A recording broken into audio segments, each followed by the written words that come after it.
We'd love for you to talk a little bit about what progress has been made since last spring and how you would characterize the state of the healthcare system today. Sure, that's a great question, and thank you very much for the opportunity to talk about that. And there have been improvements, but the job's not done. We continue to need to work together, all hands on deck, to make sure that the healthcare system is working the way it should, to making sure that people can get access to healthcare when they need it, where they need it, at the proper facility. So when I look at the net new doctors, that's increased over the last year. I look at the net new RNs that have been hired within the RHAs, that has increased over the year. I look at the number of recruitment missions that we have taken across the globe and actually had very, very good success with those. We look at some of the issues with the Nurses Association providing navigators for people coming here to the province of New Brunswick to become an RN. We also have the College of Physicians that is doing a number of different things now to have more people providing care, whether it's in the hospital setting or out in primary care, and again, increasing the number of different categories. We have our clinical assistants that are now available. We have our physician assistants that we've expanded. So there's a number of issues, and I could talk at length on all the sectors, all the parts of the continuum where improvement has been made. But we need to collaborate together, every part, to make sure that we continue to move forward in the healthcare system.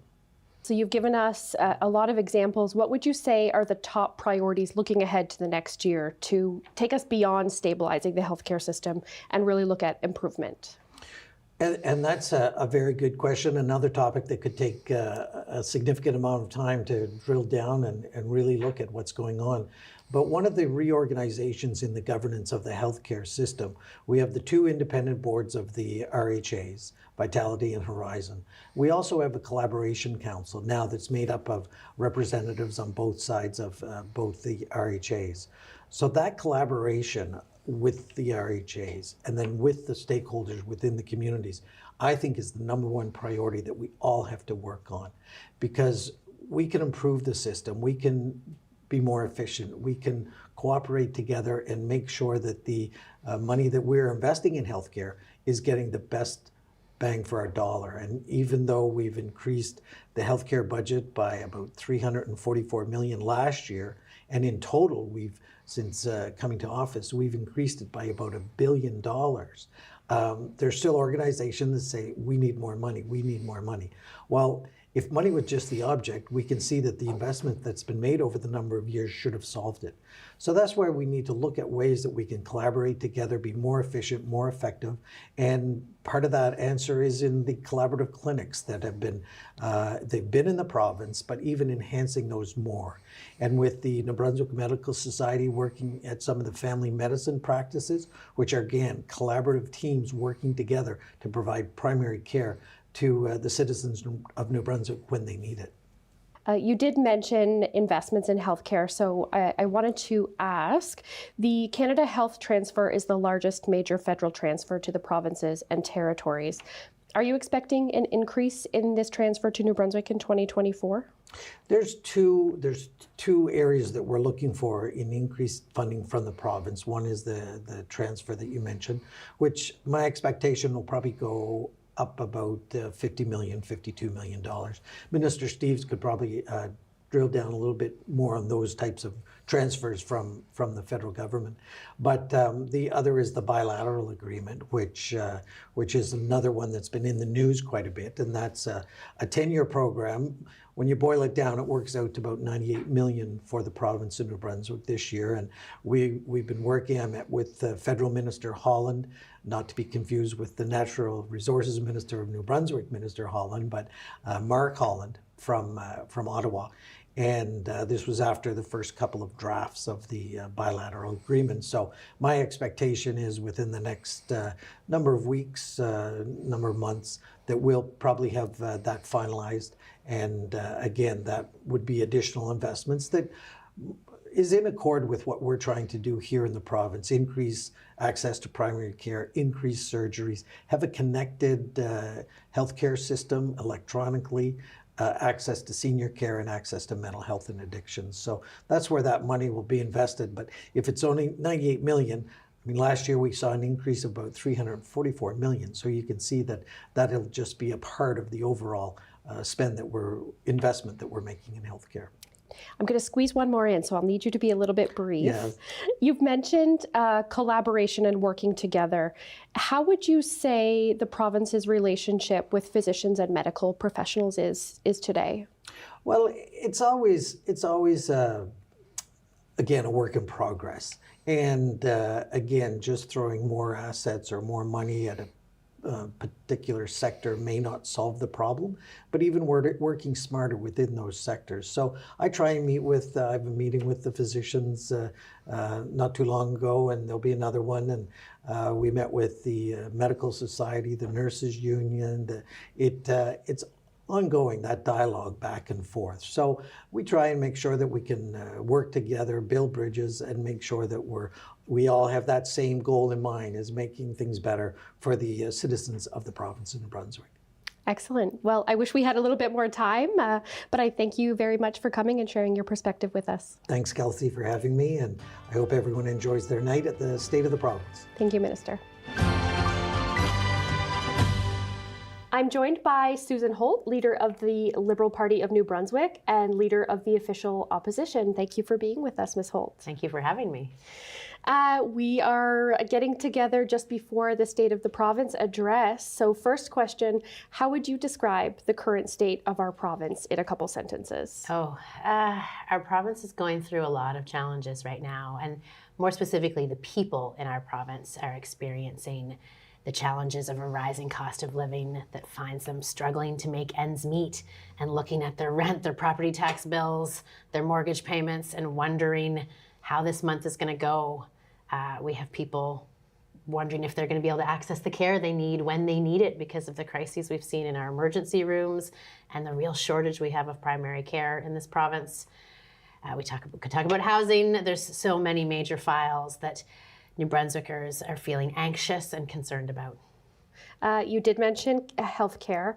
How would you characterize the state of our healthcare system today? Oh, it's under so much pressure. I mean, we've just come through a period where we have emergency rooms in the province, all across the province, closed, and people saying, don't come, we can't serve you.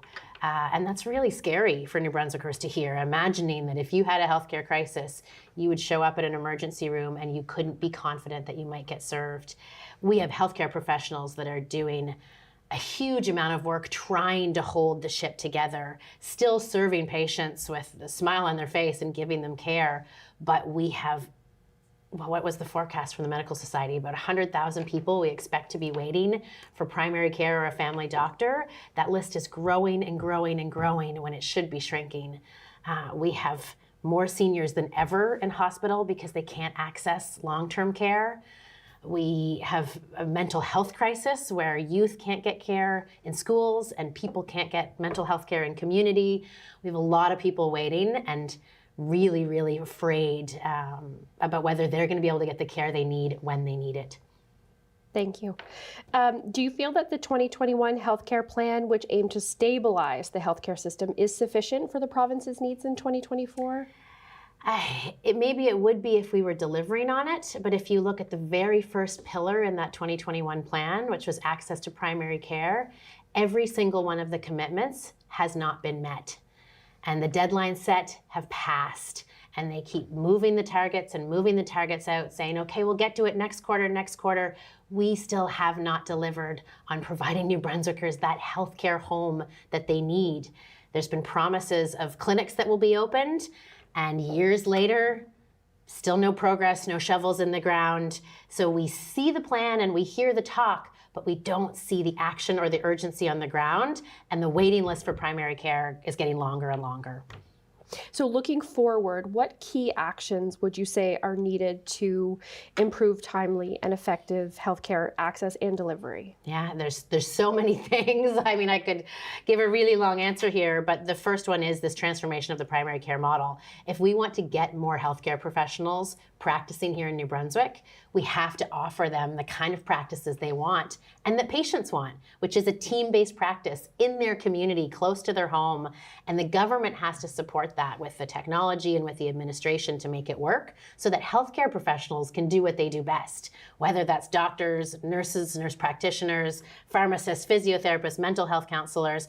We need to put the model in place and have it have enough flexibility that it's going to look different in different communities, because our population's healthcare needs are different in different parts of this province.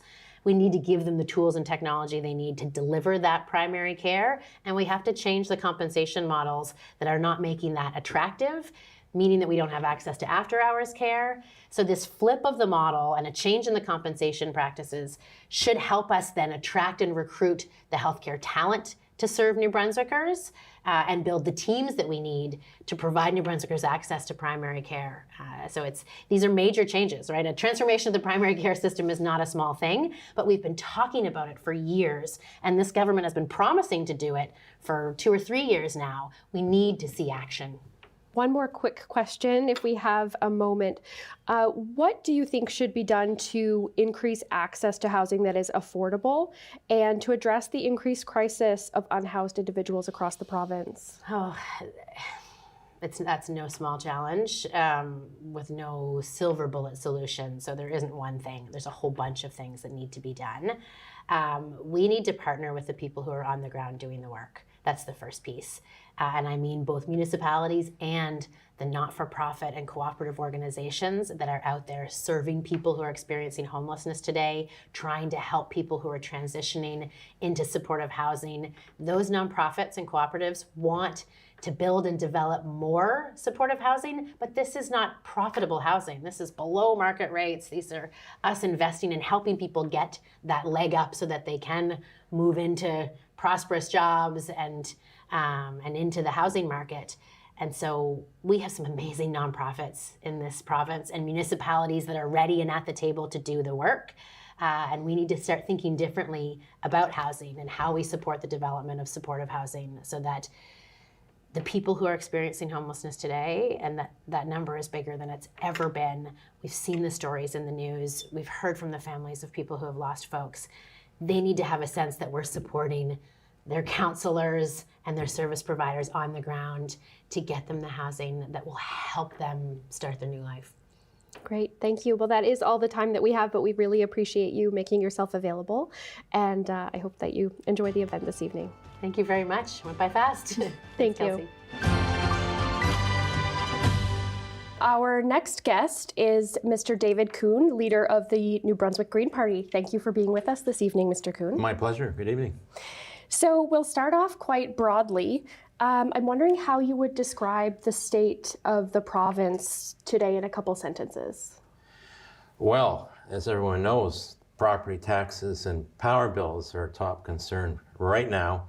Unaffordable rents, inaccessible health care, inattentive premiers, and really feeding large corporations at the expense of everybody. So, you know, I think there's a sense that the common good for everyone is not being served, and that the self-interest of the few is what's grabbing the attention of the leadership.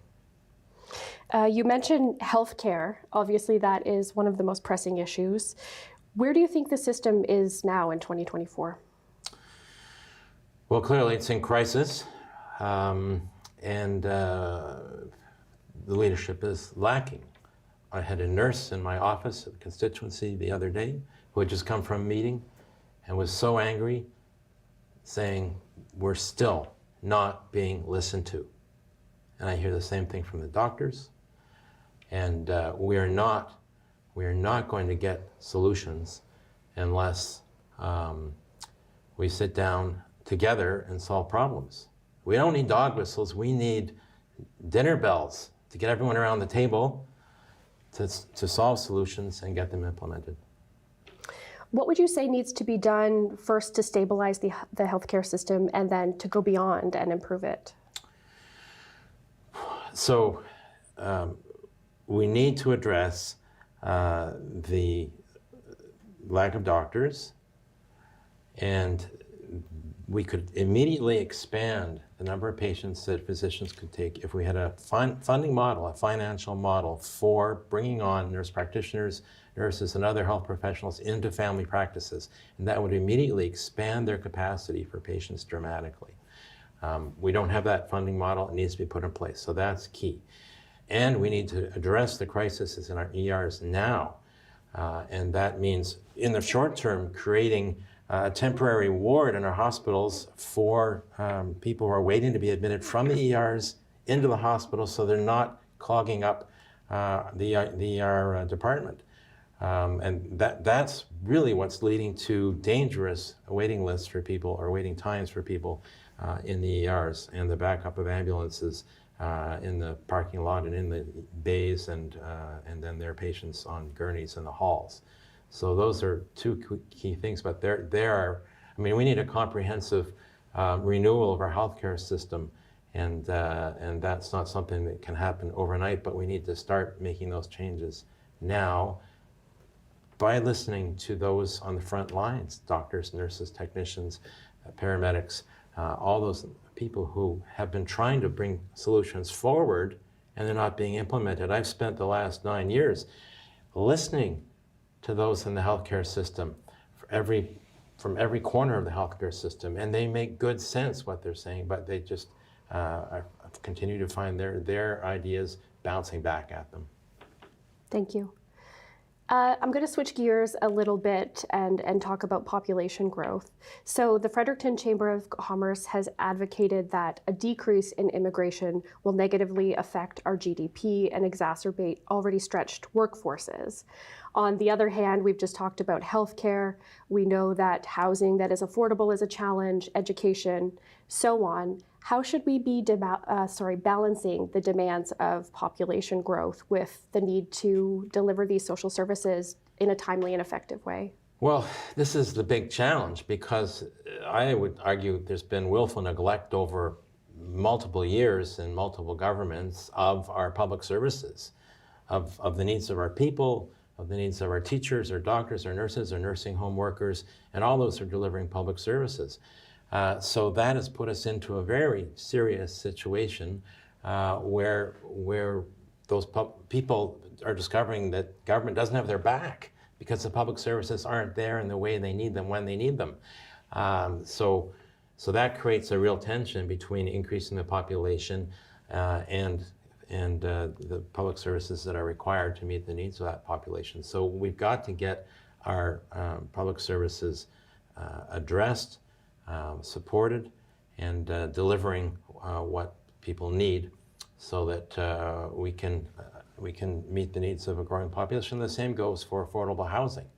It's so important that the New Brunswick Housing Corporation has been stood back up with staff, with a mandate beyond public housing, including public housing, but beyond public housing, to, as it did historically, help ensure that we have a reasonable supply of affordable housing, and that's another key part of this tension between immigration and public services and things like housing. Thank you. Well, I'm afraid that's all the time we have, but I really appreciate you joining us, and I hope you enjoyed tonight's event. I'm looking forward to it. My pleasure. Thank you. Thank you. I'm welcoming Minister Jill Green, Minister of Social Development. She's also responsible for the Economic and Social Inclusion Corporation and Minister responsible for the New Brunswick Housing Corporation. Thank you very much for joining us. I'm happy to be here.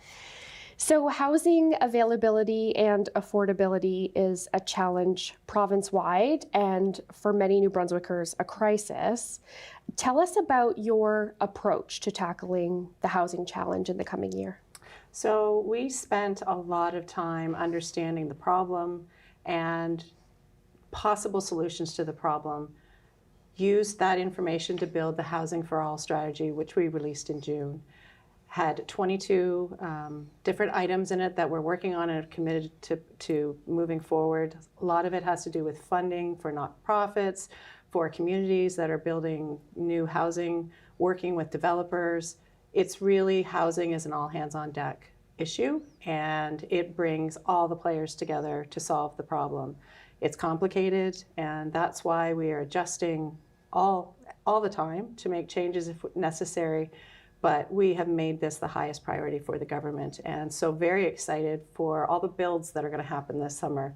We're really getting going on our public housing builds. I actually was sitting in a meeting yesterday, and my housing corporation team sent me a picture of a 20-unit being built in Bathurst right now, and they just tie wrapped the building, and all the windows are in, and they're beginning to build the inside of it. The heat's on, and they're inside, working to get it completed by this spring. We're working with modular manufacturers and have plans for many multi-units this summer. You're going to see a lot of shovels in the ground this summer, so I'm incredibly excited about it. We have plans for about more than 100, probably about 150 units going in this summer. Wow, that's very good news. Yes. So related to that, on Monday, the Government of Canada and the City of Fredericton announced that they had reached an agreement to fast-track nearly 300 housing units over the next 3 years. In the past, your government has voiced objections to the federal government's Housing Accelerator Fund, which bypasses the provinces and works directly with municipalities. Things have changed, perhaps. We'd love to know, what is your position on the Housing Accelerator Fund today? So I was fortunate enough, last Monday, the housing ministers for all of Atlantic Canada got together in Halifax, and we had the federal housing minister part of those meetings and had very good discussions about the roles that we all play in solving the housing issues in Atlantic Canada, all committed to work very, very closely together because we each have a role to play along with our municipalities, and we're stronger together. And so we have made a commitment to work very, very closely together going forward.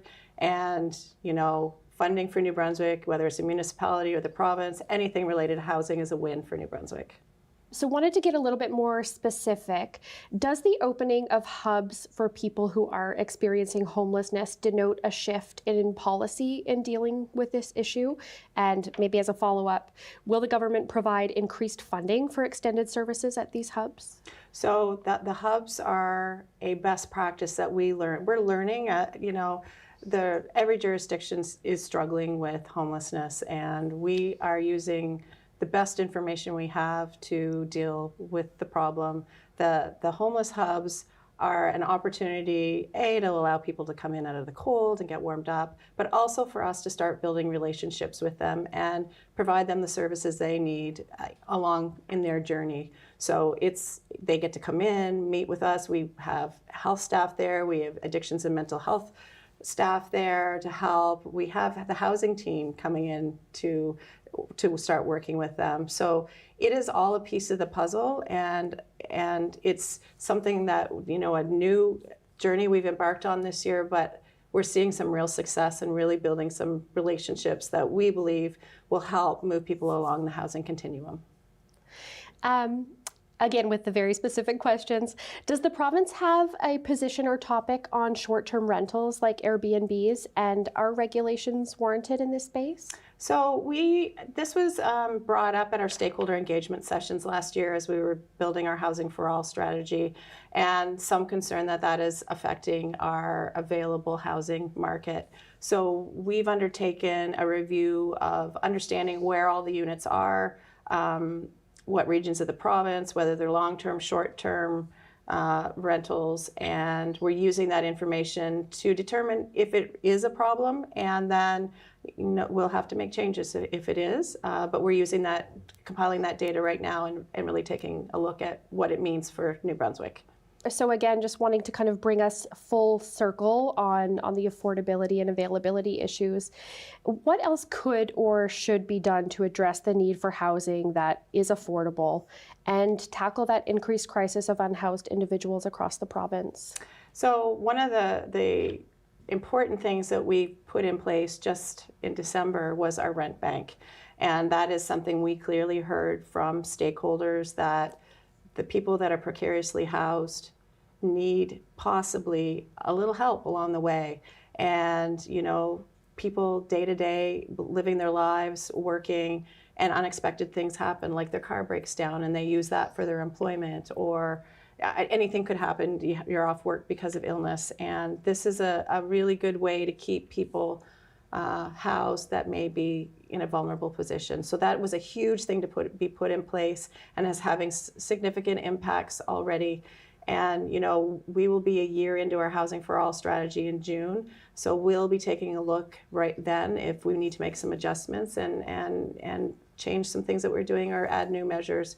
One of the important players and stakeholders in the housing in New Brunswick is the Not-for-Profit Housing Association and their members. So we have not-for-profit housing developments, we have co-ops, and we really need to support them as well because they provide affordable housing for New Brunswickers. Well, I know our viewers will have appreciated hearing from you on this, and that is all the time that we have, but I wanted to thank you for coming in and sharing your perspective with us. Very happy to share it. There's some really good things happening in New Brunswick. Top of mind is affordability for New Brunswickers, and we're dealing with that every day and making a lot of changes and trying to make things better for New Brunswickers. Great. Thank you, Minister. Thank you. That's all the time we have. Thank you for tuning in to the Fredericton Chamber of Commerce 2024 State of the Province pre-show. And thank you to each of our guests for taking the time to be with us this evening. Stay tuned following the Premier's address for Fredericton Chamber of Commerce CEO Morgan Peters' one-on-one interview with the Premier. And now, without further ado, let's go live to the Fredericton Convention Centre, where Premier Blaine Higgs will deliver the 2024 State of the Province address.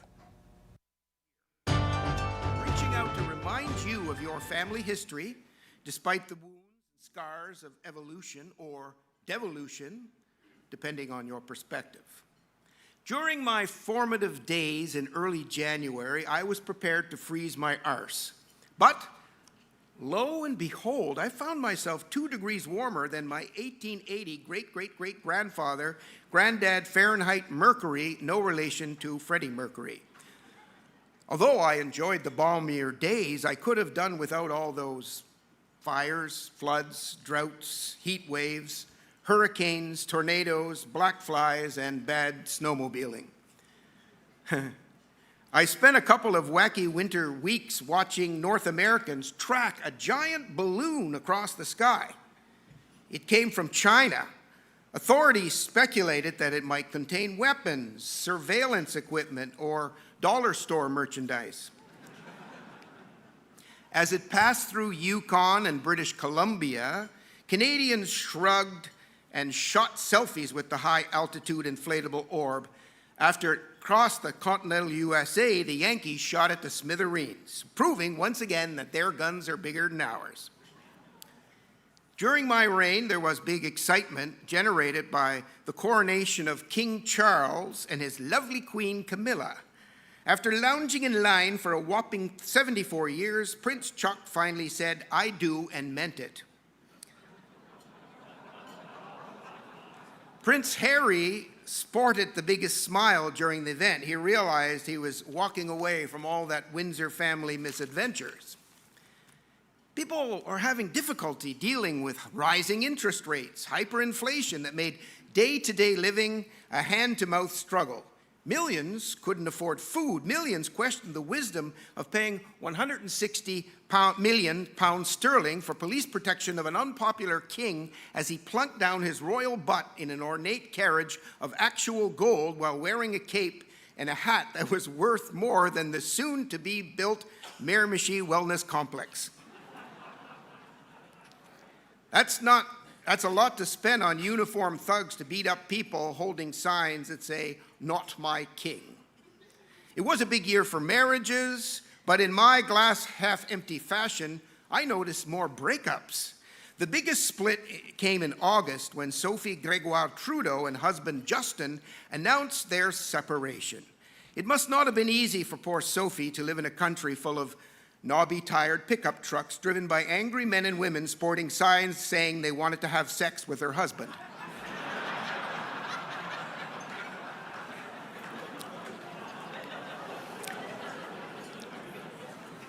It might have been a while since the PM got effed.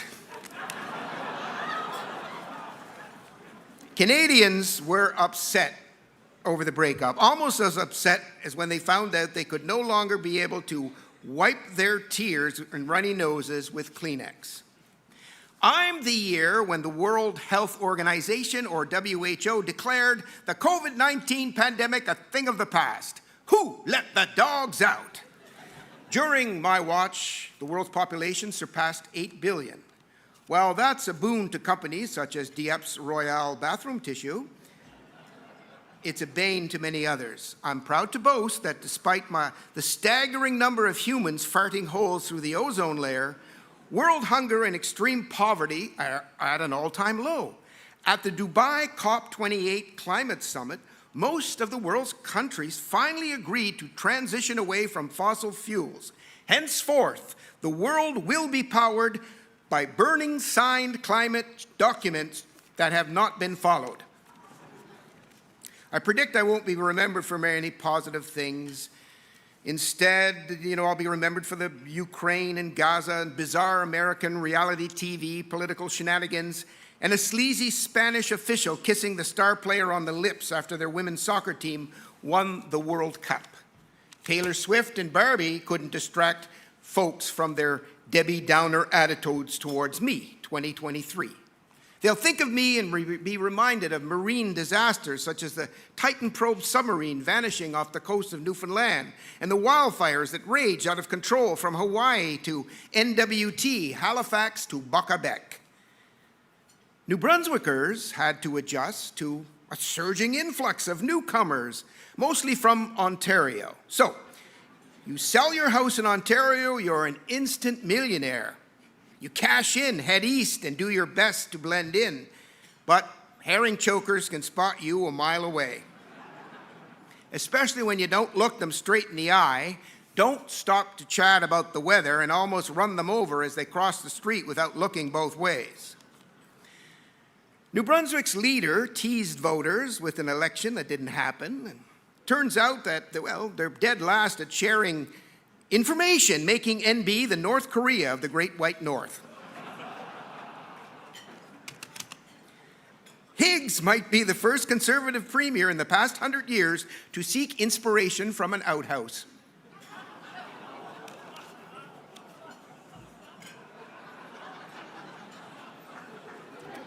Too soon? Okay, I'm definitely not going to be back next year. Here we go. New Brunswick's powers that be spend an inordinate amount of time obsessing over something called Policy 713. Time that might have been better spent fixing health care or implementing Dr. Varma's recommendations on systematic racism.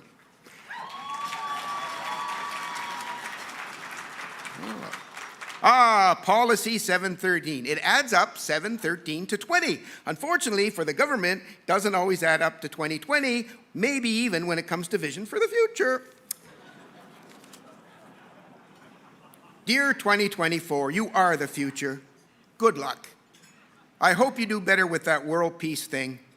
Global warm regards, 2023. Should old acquaintance be forgot, just check out my Facebook page. All right, and we're going to move right along.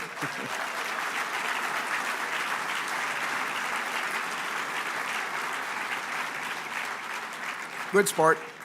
Et maintenant, en direct, we're live on TV, so please, bienvenue tout le monde, partout la province de Nouveau-Brunswick. Please remain seated and silent as this broadcast goes. I can be lynched after the show. And now, welcome to the stage, accueillons Mike Melvin, president of the Fredericton Chamber of Commerce and partner at McInnes Cooper. Mike, if you would.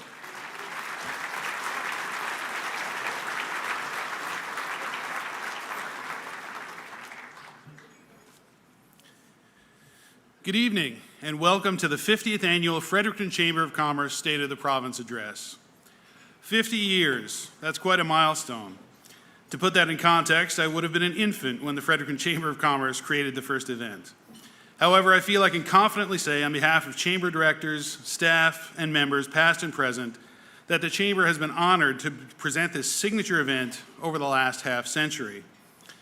We've hosted 9 premiers in that time, and the address has stood as an opportunity for the Premier of New Brunswick to deliver important announcements, to outline ambitious goals, and to take stock of the challenges and opportunities facing the province. I'm pleased to note that in recent years, the focus has shifted more and more to talk of opportunities, and that our most pressing recent challenges have been related to unprecedented growth. As president of the Fredericton Chamber of Commerce for 2023-2024, I truly believe that the long-standing and valuable legacy of this event is something to celebrate. Here's to 50 more years. Viewers at home just saw our pre-show.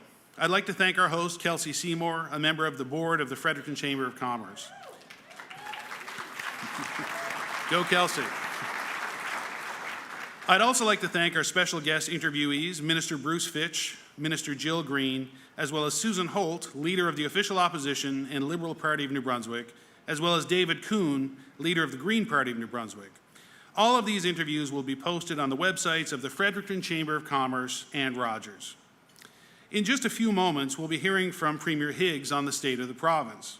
However, first, I would like to ask you to join me once again in thanking our generous sponsors, without whose support this event could not be possible. Please hold your applause until all sponsors have been named. Our platinum sponsor, Siemens Canada, our gold sponsors, Rogers and Emira New Brunswick, our silver sponsors, Bell Alliant, Porter O'Brien, and Stuart McKelvey, our venue sponsor, the Fredericton Convention Centre, our wine sponsor, the Association of Professional Engineers and Geoscientists of New Brunswick, our private reception sponsor, the New Brunswick Medical Society, our Excellence in Innovation table sponsor, the New Brunswick Innovation Foundation, our NB Small Business table sponsor, Opportunities New Brunswick, our Young Entrepreneur table sponsor, Ginger, our New Brunswick Table of Honor, M5 Public Affairs, and our bronze sponsors, the New Brunswick Medical Association, the New Brunswick Association of CBDCs, different organization, Delta Hotels Marriott Fredericton, Exclusive Events, Forest NB, Fredericton International Airport Authority, CARES Marketing, New Brunswick Real Estate Association, Port St. John, Research NB, Rob Blanchard Photography, Robert Simmons, Rocket Inc., and Signature Sound Limited. Thank you for your support.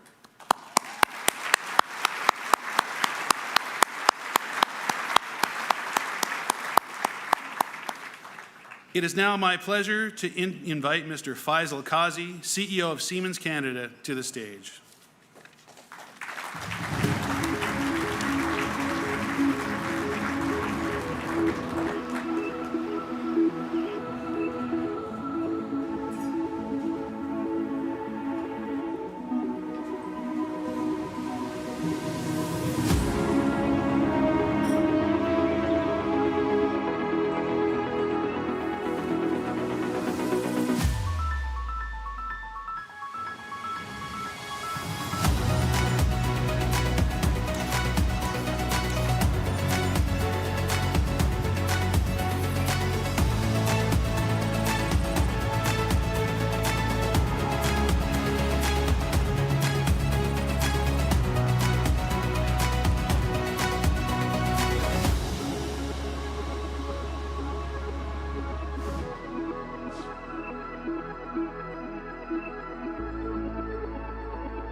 At Siemens, we have a lot to celebrate. As you saw in the video, we have led research projects which are going to have a lasting impact on society and industry. We have created hundreds of jobs across Canada by investing in local factories and local businesses. And we have brought global research centers into Canada, 3 of them being in the province of New Brunswick.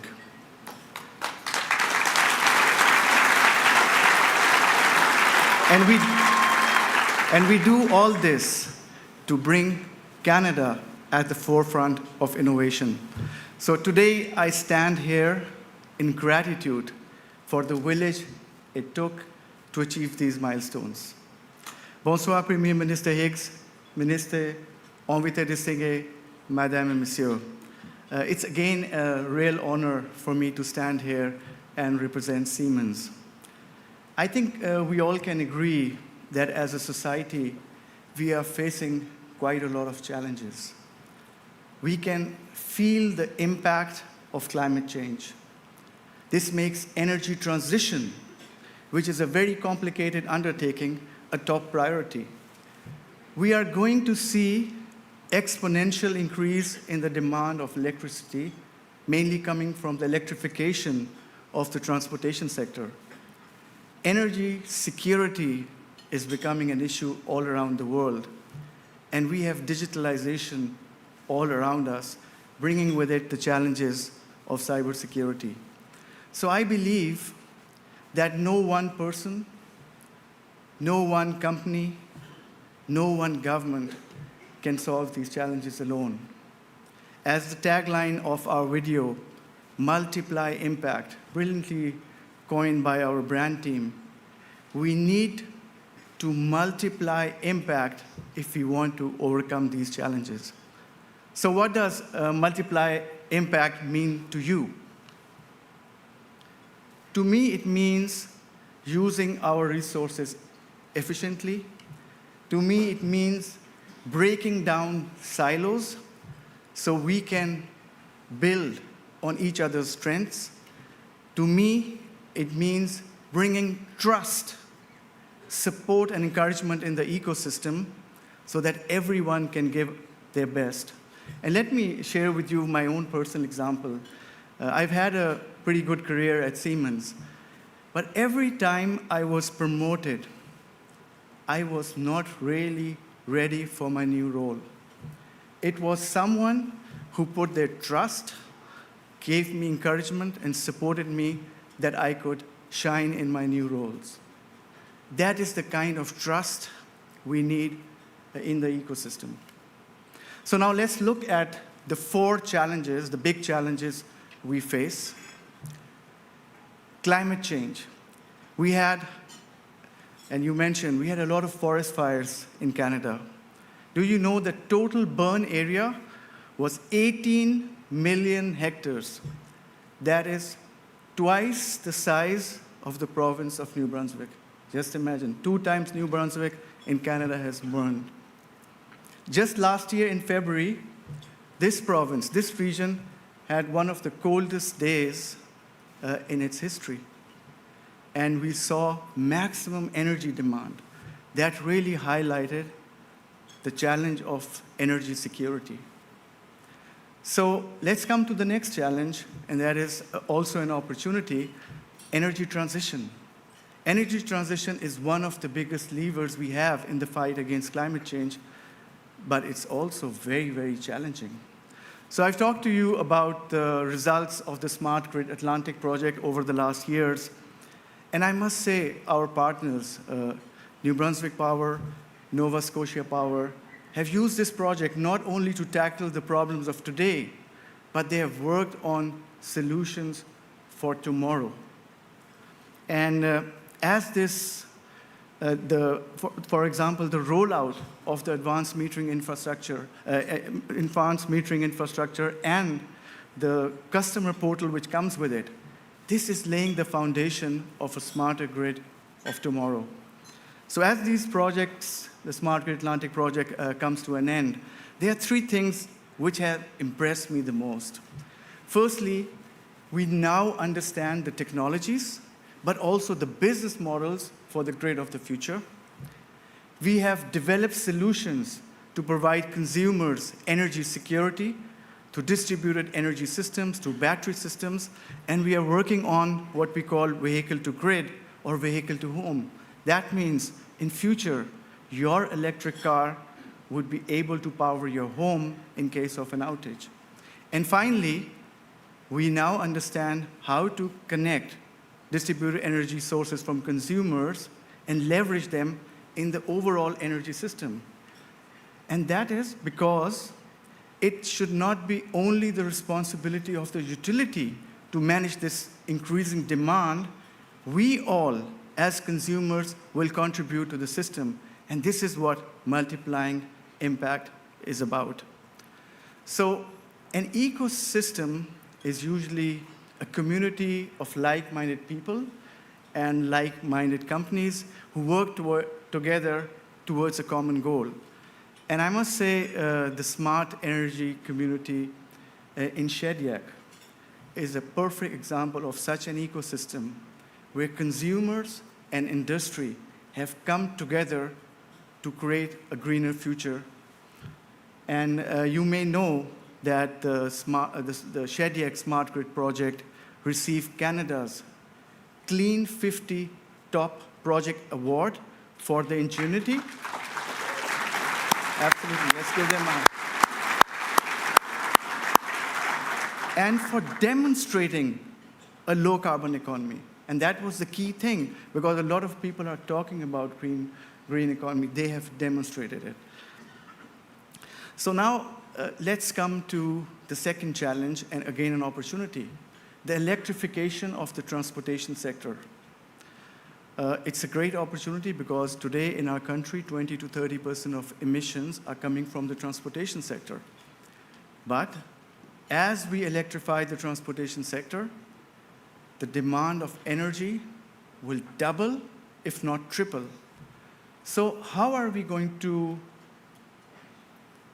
fulfill this demand? And that also without using fossil generation. And this is where the learnings from the Smart Grid Atlantic project will come into play. Now, as the energy sector, the generating plants, the transmission lines, and the infrastructure sector, which is the distributed energy sources, charging networks, etc., transform and in fact converge with each other, we are moving the focus of our research team who are developing smart grid solutions towards solutions for electrification of the transportation sector and fleet management. And this is how we at Siemens are keeping and growing our presence right here in New Brunswick. So I've talked about a lot of challenges. Let's look at an opportunity. Digitalization has the potential to solve some of our biggest challenges. However, surveys are showing that 45% of institutions do not know where to start their digitalization journey. 40% of the institutions know what to do, but they do not have a partner to help them on their digitalization journeys. And the biggest thing is that the digital solutions which we see out there are not interoperable. They do not talk to each other, thus leaving institutions with legacy software stuck with legacy software systems or not able to utilize the overall benefits of digitalization. So what we really need is an ecosystem of like-minded companies which have products and solutions, digital solutions, which are fully interoperable, and most importantly, an ecosystem where the mindset has already shifted from mine to ours. The challenges are so big, we have to do it together. So Siemens Accelerator Platform, which we launched in June last year, is exactly that. It is a curated portfolio of digital solutions, which is fully interoperable and cyber secure. It is an ecosystem of more than 100 companies, partnerships, with a goal, with one goal, with a common goal to make the digital journeys of institutions easier, faster, and at scale. You can think of it as the App Store on your phone. Like you have different apps from different companies, different vendors, and they seamlessly work within your iPhone. But let me give you a practical example of how this ecosystem multiplying impact is working, the Siemens Accelerator Platform. So I told you there's a lot of digitalization all over, and that is also bringing a lot of data centers are being constructed all over Canada. And now I want you to imagine that you are standing inside a data center.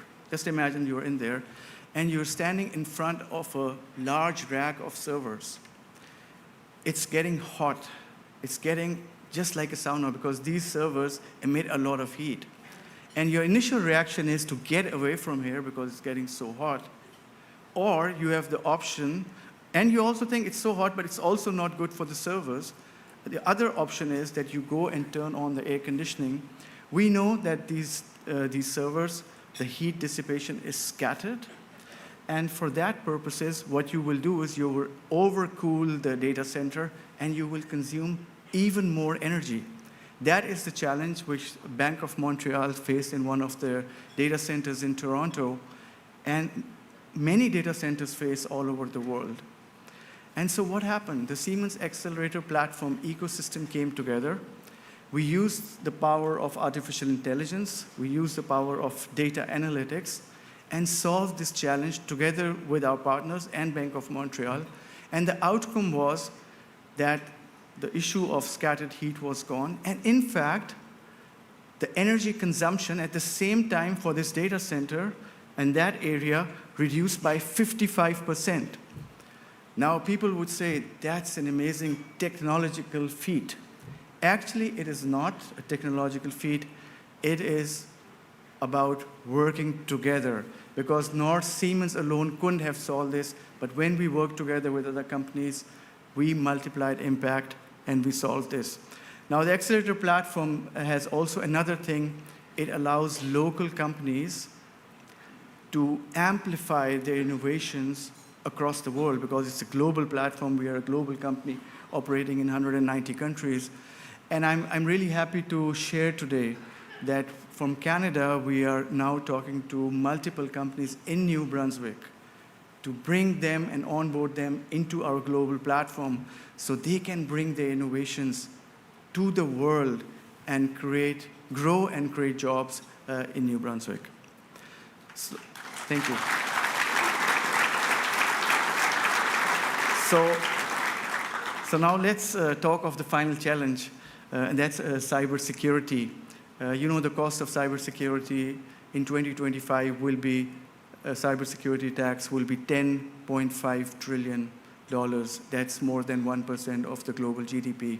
So with a show of hand, could you tell me if are you using cloud technologies? Okay, I think everybody should have put their hands, because if you have a phone and you look at your email there, you are using cloud technology. So anyway, I'm happy to announce that we are growing our footprint in New Brunswick here. We actually decided on an investment. Premier always wants a new story. So we're on an investment where we are going to create a living lab, putting real equipment into this lab so that we can test cyber scenarios in real time. I'm also happy to say that together with our partners, New Brunswick Power, we are already scanning the critical infrastructure of this province, the generator stations, the substations.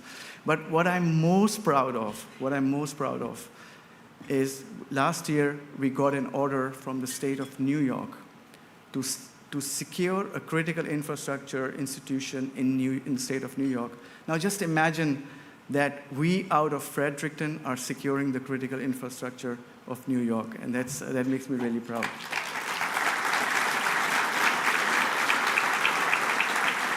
So, as I conclude, I would say I asked you, what does multiply impact mean to you in the beginning of my speech? And I have a closing ask to all of you. If you could think of one challenge you personally are facing in your personal or business life. Think of this one challenge you are facing today. Everybody's facing challenges. There's nobody who doesn't. And now think of someone in your network, someone who you know who could help solve you this challenge. And my closing ask to you is, by end of next week, you know, we're a German company, we're all very deadline driven. By end of next week, I want you to reach out to this person in your network and bring them into your ecosystem and help you take a baby step towards solving that challenge. That will be multiplying impact. Thank you very much. Okay. So Premier has authorized me that I do not need to read all the long CV. I assume you all know him already. But so, Premier, if you allow, I'll be a little selective. So I will point out the important things here. So most important thing, he's an engineer. He's a mechanical engineer from University of New Brunswick. That's always good. He's worked for a really great company, that's Irving Oil, a local company. So I'm cutting it short. He has been finance minister, and he has been minister of human resources as well. And I think what is impressive is he was elected for a 4th term and formed a majority government, becoming the first premier since Bernard Lord to secure a 2nd mandate from the people of New Brunswick.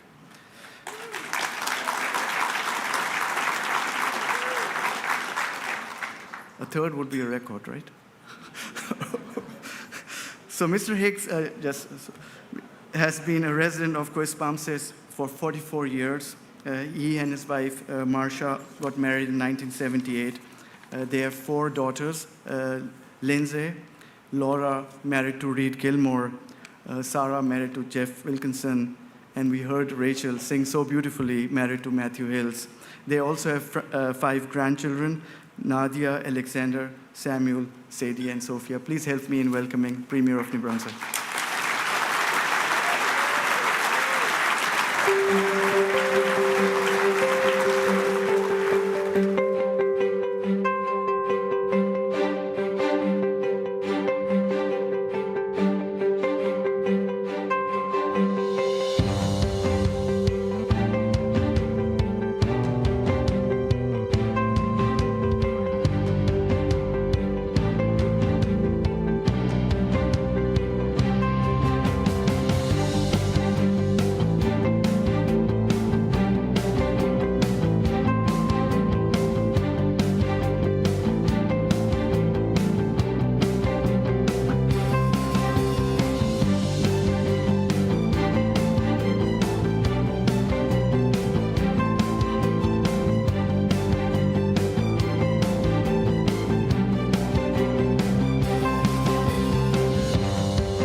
Good evening, bonsoir tout le monde. C'est un plaisir pour moi d'être ici avec vous. It's exciting, and the best part of that video is it's all true. And you know, that's what's fun to be here tonight. And you didn't even mention that, Marshall. All you talk about is negative stuff. You're hanging around that other media too much. I have a speech here, but it's not the one that I'm going to do tonight. But it's the one I did the first time I stood at this podium, back in 2019. And it was the first minority government in a century, and there were a number of things that we were focused on real quickly, real fast. And one was the WorkSafe premiums, because it was hard on business. We needed to find a way to get WorkSafe premiums more affordable. In the last 4 years, prior to our arriving in 2018, $1 billion more in revenue than it had in 2014, mostly all from tax increases. We saw that the economic plan was built around taking another $1 billion in taxes from a workforce of only 320,000 people. Our goal was simple. We wanted to grow the private economy so it can pay for the public services we want, and we can tax everyone less. The Auditor General had confirmed that New Brunswickers have more public debt per capita than Canadians anywhere else, and New Brunswickers carry one of the highest tax burdens in Canada. It's a call to clean up our finances. It was a call to improve critical government services. It was a call for a forestry management plan that ensures sustainability in an environmentally acceptable way. And it's a call to measure results and hold the government accountable urgently. And it's a call to lower taxes. Now, I could go on in this speech because what was interesting is I'm proud to reference it, because the issues that were referenced right here are issues that have been worked on, dealt with, lots of work to do, but absolute progress has been made. And that's what is exciting. So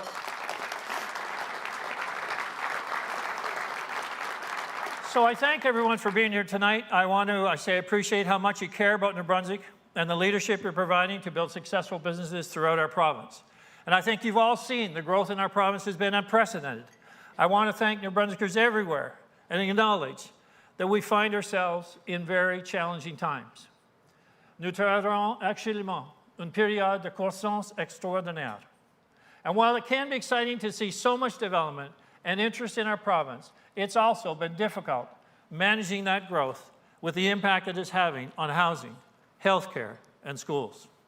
We're investing more than ever, but the reality is that our growth has come very quickly, and we are introducing major shifts that take time. Just a few years ago, we were closing schools, and now we're seeing soaring enrollments of 6,000 students since 2019, and we expect to see 6,000 more over the next 5 years.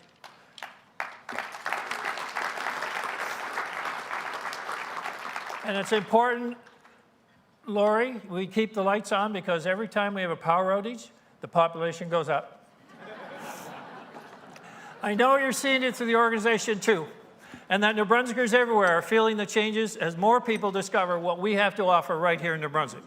So tonight, I want to talk about how we're managing the growth and the broader economic pressures, which have been particularly hard this year with a high inflation and many struggling to make ends meet. Plus particulièrement, j'insisterai sur 4 domaines essentiels qui, je le sais, préoccupent tout le monde. First, the performance of our economy and our province's overall competitiveness, including the energy sector, which I believe can deliver significant growth. Secondly, affordability and helping New Brunswickers keep more of their hard-earned dollars. Third, the work we are doing to stabilize healthcare and build a better system. And fourth, how our housing strategy, Housing for All, which requires skilled trades and industry partnerships. Pour accomplir son travail, notre gouvernement compte sur une équipe dévouée et passionnée, désireuse d'adopter une nouvelle vision et de prendre des défis persistants à bras le corps. So let me begin by thanking the members of the Legislative Assembly, my colleagues on both sides of the House. Now, we've had our differences throughout the year. Many of you may have heard that. It was kind of reported in the media. But at the end of the day, we're all here for the same reason. We're here to see a better New Brunswick. We're here to build a better economy, a better life, a better future for the kids and keep them here in our province. I also want to thank, here.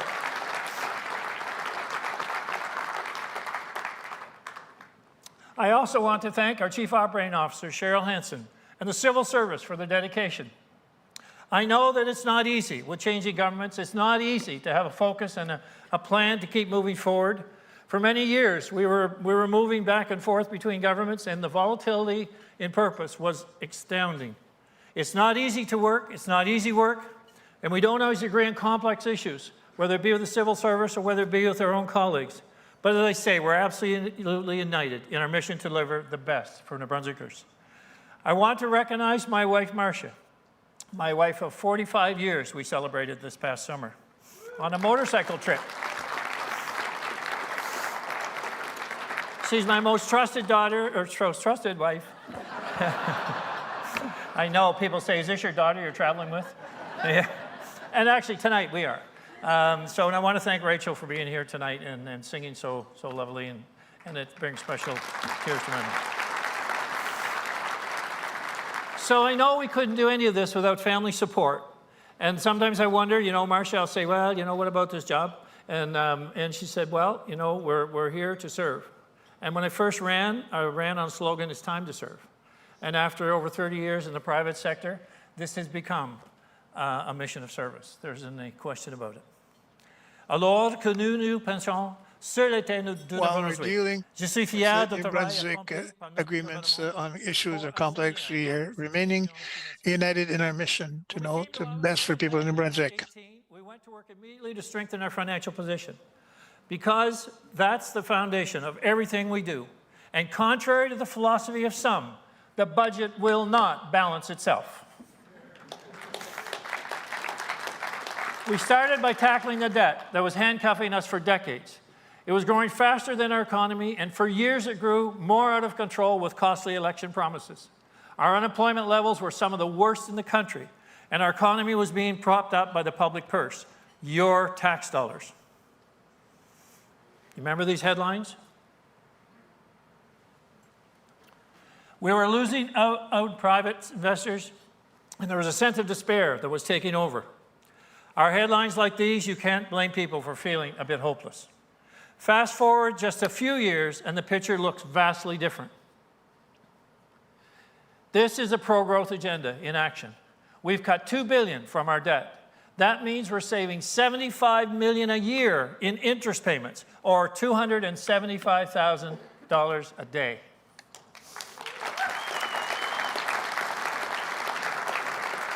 That's taxpayers' money, no longer wasted, that can be directed to priorities for New Brunswickers. Our budget this year is $2.3 million higher than when we put forth on our first budget 5 years ago. Just look at this. Let's talk about health care.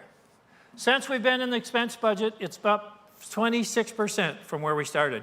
The three biggest departments have all grown substantially, with health up 27%, education up 29%, and social development up 35%. Les dépenses de notre gouvernement affichent des niveaux records. The expenses We of are our government dealing with achieved new unprecedented growth records. in expenditures, especially capital costs. Construction costs for these new schools I mentioned have increased by 64% since 2021. We don't have a choice. Nous n'avons pas le choix. We must move forward with these schools, but at the same time, we're trying to keep taxes low and stay competitive as a province so we can continue to attract new business. For anyone who thinks we are not spending money, I beg to differ. I'm proud that we've lowered taxes in every personal income tax bracket. We've also cut provincial property tax rates, including residential, rental housing, as well as nursing homes and special care homes. We've cut more than $100 million in regulatory burden for businesses. Last year alone, 90% of government contracts were awarded to New Brunswick companies, New Brunswick suppliers.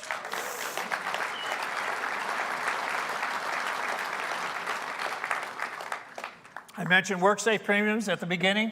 We've lowered WorkSafe premiums down 55% from $2.65, and it's going down again, I think, to $1.18.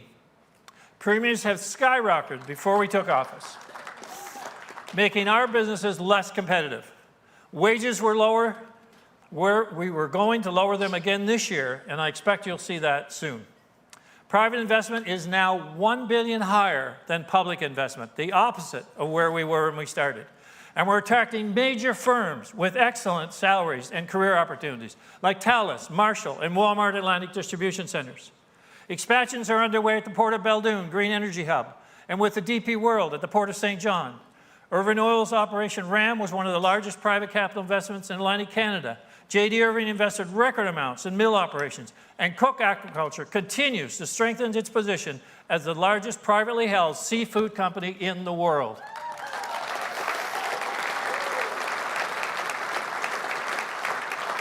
Job growth is hitting all-time record highs. Exports have also hit records in recent years, supported by seafood and our farming sector that reaches over 71 countries. And Margaret, what do we say?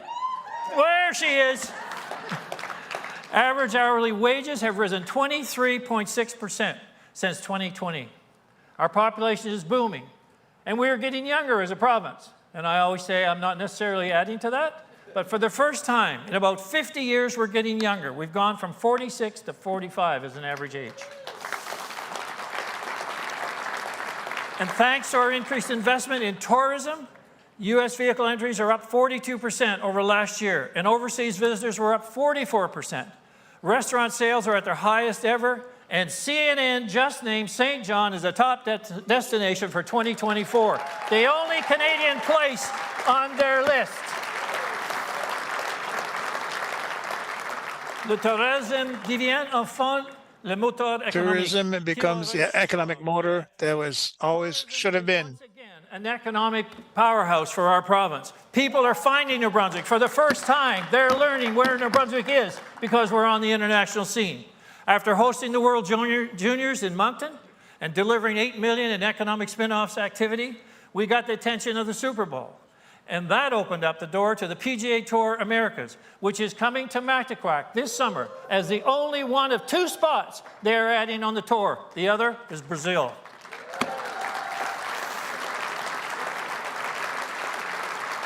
Little old New Brunswick, the province that can.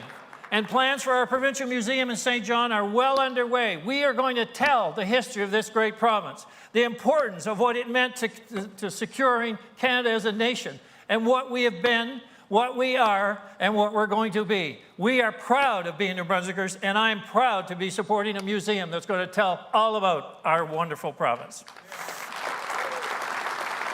Our parks are back in full force, and we've been proudly investing to make them more accessible and attractive.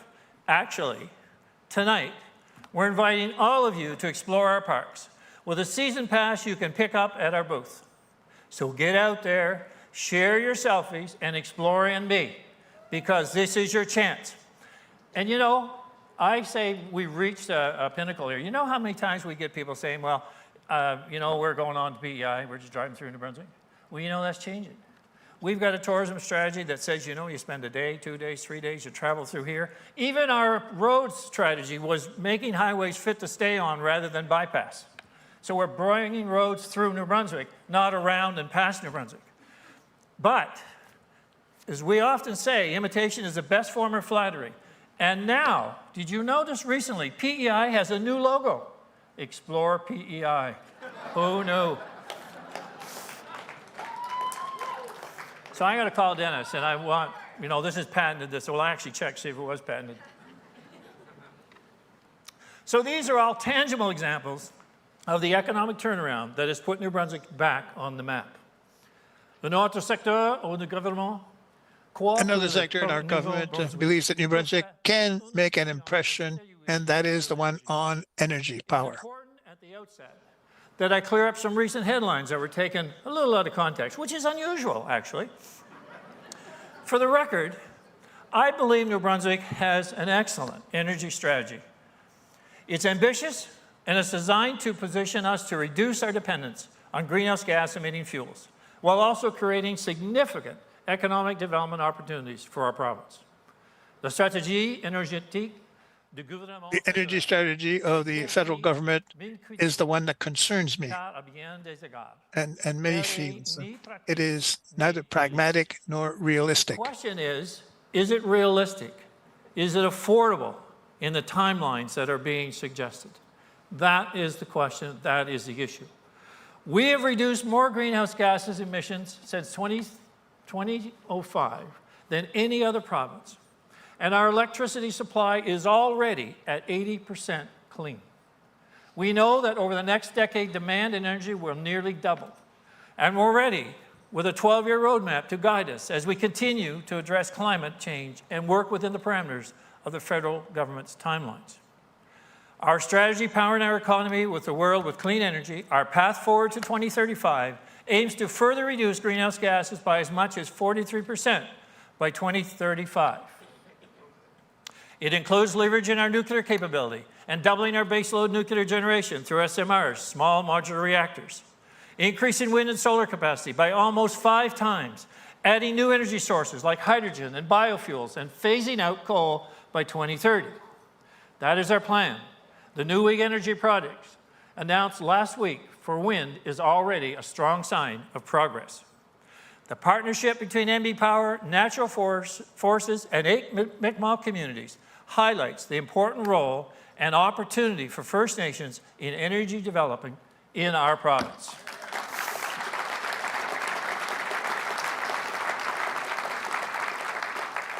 In fact, in all sectors, I believe we cannot do it without the First Nations support, cooperation, and the benefit they truly can see from being part of an energy solution for our province. Soon we will release our hydrogen roadmap, outlining how we will grow and incubate this new energy source, including supporting the creation of hydrogen hubs in Beldoon and St. John for both export and domestic use. Port of Beldoon is now negotiating a lease agreement with Cross River and Nextera for a multi-million-dollar hydrogen facility to begin production in 2028. We expect, there's the Beldoon folks here. We expect to see a comprehensive plan submitted for environmental approval, and the project office is expected to open its doors this spring. Momentum is building. In fact, Maclean's magazine just profiled Beldoon in their top 10 science and technology developments to watch in 2024. People from the outside are looking in. We have so many advantages with our direct access to the U.S. and international markets, along with our rich natural resources, including wind, minerals, water, forestry, and natural gas. That's where I believe we have a tremendous opportunity to punch above our weight and really impact global emissions. Just consider this. The federal government plan will see almost $45 billion invested, yet its impact on global emissions is negligible, as you can see from the slide. What we have is we are operating our plan, environmental plan in Canada in a bubble. We are 1.5% of world emissions. New Brunswick is 1.8 or 0.004 of Canada's emissions. By comparison, our local liquefied natural gas could be a critical transition fuel, particularly in Europe, where they're operating 250 coal plants, producing 730 million tons of CO2 annually. China has 1,100 coal plants, building 90 to 100 a year. If we shipped 600 million cubic feet per day, we could displace 5.5% of the coal generation in Europe, or shut down the equivalent of 14 coal plants, and reduce greenhouse gas emissions by 20 million tons annually, which is 1.7 times the entire GHGs produced in our province. We can punch well above our weight. We can make a difference worldwide. We just have to think bigger outside of our borders. And that's what I say is the power of New Brunswick. It goes beyond our borders. It goes beyond our nation. We can make a difference.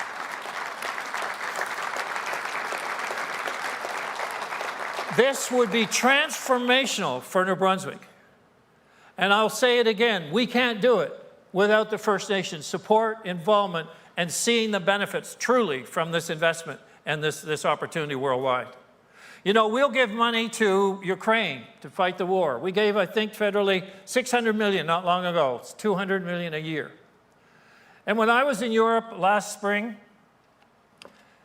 the question was, we cannot believe that we're not seeing any energy from Canada. So here we are giving money to Ukraine on the one hand, and on the other hand, we're forcing Europe to buy energy from Russia. So you could say we're supporting the war from both sides, when we have an opportunity to do much, much better. This could easily be a solution to our current affordability woes, And the royalties would benefit every New Brunswicker. So rather than take it out of your tax dollars, we'll take it out of the ground. We'll make an opportunity here for those royalties to go into the people in this province pockets and to reduce the cost of living here in New Brunswick. This is the power of New Brunswick. This is a core principle of our energy strategy, is affordability. Un principe fondamental de notre stratégie énergique. A principle of our energy strategy is affordability. The negative energy policies of the Trudeau government are driving up the cost of everything right across the supply chain, from unrealistic costs to our farmers to the price of food on the shelf.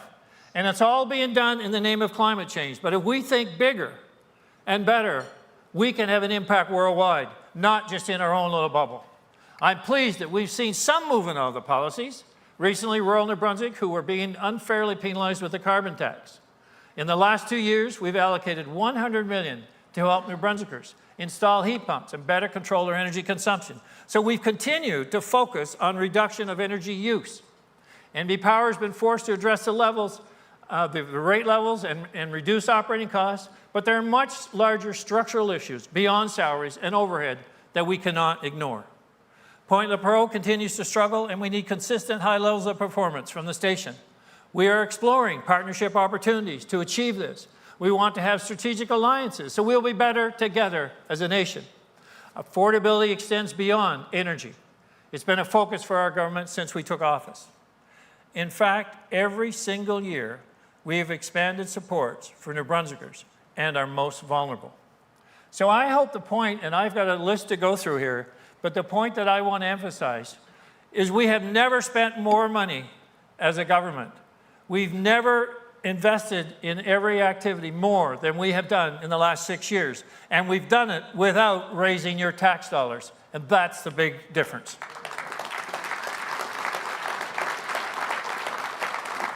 We have increased minimum wage. We've increased social assistance rates, reduced personal income tax and property tax, lifted the interest on provincial student loans, cut childcare fees in half, invested in 2 rounds of emergency food and fuel benefits. We've helped social assistance clients keep more money while transitioning to work. Reduced harmful clawbacks. A single parent can now share housing costs, transportation, and even take a night shift, knowing that the kids at home are being looked after, and all without losing their benefits. And we just announced an increase to the low-income seniors benefit by 50%, tied to the cost of living in future years. We're reducing the burden on seniors who fund residential care for their partners to leave more income with the individual living at home. And given the rising cost of food and the high poverty rates in some areas of the province, we know some kids are coming to school hungry. And that's why, under our government, every school now has a food program.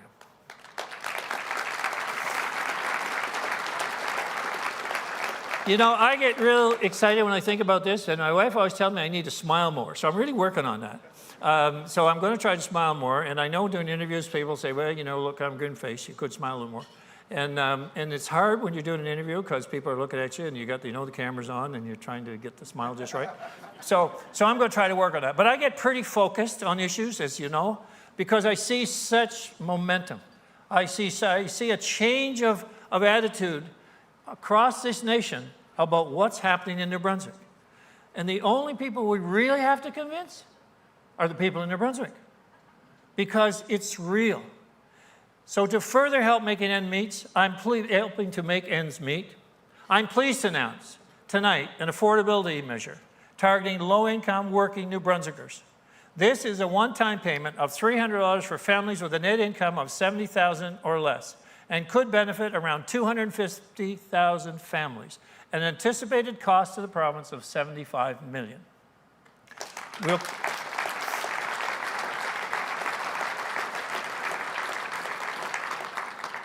More details will be coming in the near future, but I'm pleased to be able to provide additional support during these challenging times. As you can tell, lowering taxes has been a bit of a priority for us. Our government believes you should keep more of your hard-earned money. Property tax assessments recently went out, and we know that many who will be paying more as a result were upset. Now, we all may feel our properties are worth what their assessed value is, but none of us want to pay more taxes. And I know it's not necessarily about the assessment, but it is more that each homeowner will be spending. In case I haven't been clear enough, tax and spend is not exactly my focus. And it hasn't been the focus of our government. Although Service New Brunswick issues assessments, the province actually doesn't get any of the residential owner-occupied property tax money. The full amount goes to municipalities and it's used to cover the cost of the services they provide. And I admit every municipality is faced with higher costs, just the same as we are as a province. So, like the provincial government, local governments have incurred rising costs as well. But I want to take a moment and sincerely thank those municipalities who looked at the costs they're incurring, measured it against the extra money, and were still able to lower property taxes for each homeowner. Our people are struggling right now, and each level of government can play a role in making life more affordable. Let's turn now to one of the toughest challenges we are managing, healthcare. We understand the frustration. We saw certainly here at the Fredericton Hospital the challenges during the Christmas period. We understand the frustration, whether you're trying to access care or if you're working in the sector every day. The problems we are facing is that our healthcare system is not a system at all. It's a patchwork of services offered by different organizations and providers, often with mandates that are unclear to New Brunswickers. 2 years ago, we released our Healthcare Action Plan. It called for a complete mindset shift to put the patient first. Pendant trop longtemps, d'autres intérêts For sont too long, passés au-dessus des patients. other interests have passed those of the patients and have changed As I showed you whatever is earlier, needed. we have allocated historic levels of funding to nearly $3.9 billion. That's up 27% since we took office, more than $800 million per year in healthcare. The current healthcare budget is over, which means we're almost spending $1 billion more a year on healthcare. It accounts for 32% of our total budget. If we think money is going to solve our healthcare woes, we need to think again. To put the patient first, we're going to need higher levels of collaboration and innovative approaches. To fully harness all the opportunities, we'll need even stronger management of the system as a whole. A good example is the work we've been doing on the collaborative care clinics. We have the highest percentage of siloed physicians in the country, and we have been shifting to a model where they can practice alongside other professionals and as a team offer better access to services. Today, we have 64 collaborative care clinics in the province. At the same time, we've hired 40% more nurse practitioners to improve the system, and they have among the highest scope of practice in the country. We've launched NB HealthLink to connect over 52,000 patients to a primary care provider. That's down from the high of 74,000 patients on the wait list, or 70%. We know that healthcare is changing. We know that there will not be a family doctor for every patient until it is needed. Some cases they will have a family doctor, some cases they may not. But we need a system of primary care access that allows the chain to follow to a family doctor when it is needed. We introduced another option for care through eVisit NB and have funded almost 345,000 online visits so far. We've also increased the role of paramedics, allowing them to access situations on site because conditions like blood sugar levels or sprained ankles don't require transportation to the hospital. That change alone has avoided up to 1,000 unnecessary transports per month. Similarly, we work with pharmacists to increase their scope, and they can now access and treat up to 12 different conditions like eczema and pink eye. So far, we've funded more than 355,000 patient services through the pharmacies. Those are New Brunswickers who would have waited much longer to get care under the old model. And let's remember that through all of this, our population has gone up 10%. So we have more people trying to access the current system. So we need to be innovative with more ways. To improve access to surgeries, we've moved cataract procedures out of hospitals with a new pilot program that started in Bathurst. 3,000 surgeries have been completed with no one there that is waiting longer than the national benchmark. Ajoutant que nous avons depuis ouvert des cliniques. Let's add that we've added the clinics of this type in Miramichi and Fredericton.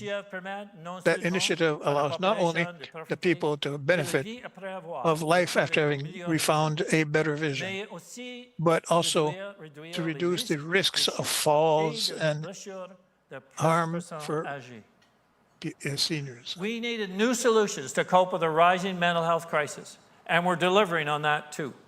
Our one-at-a-time therapy has slashed wait times by 60%.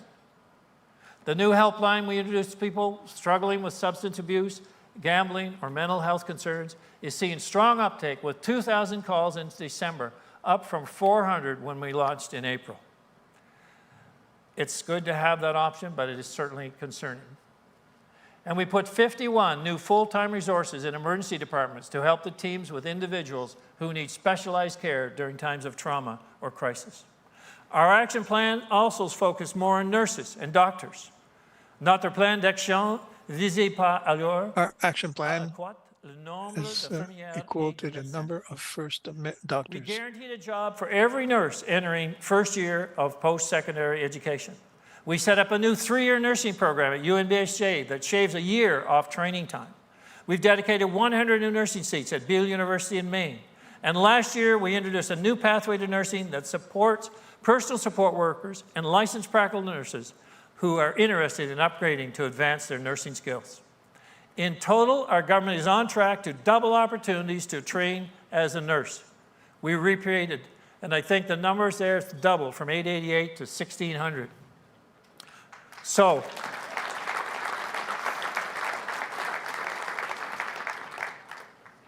we indeed have been recruiting, but we know it's a challenge. And certainly on the doctor front, we repatriated 10 medical seats from Memorial University and added 4 more seats in Moncton.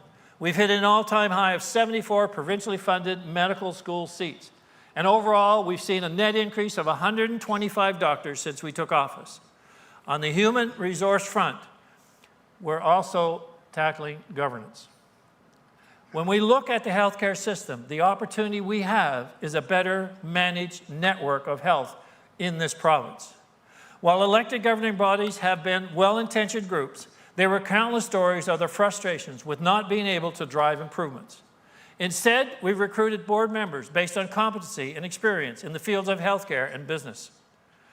In addition, we have created a collaborative board with equal membership from Vitality and Horizon to coordinate health decisions in the best interests of all New Brunswickers, utilizing our assets throughout the province in both Vitality and Horizon to get better results for the citizens of the province, the patients.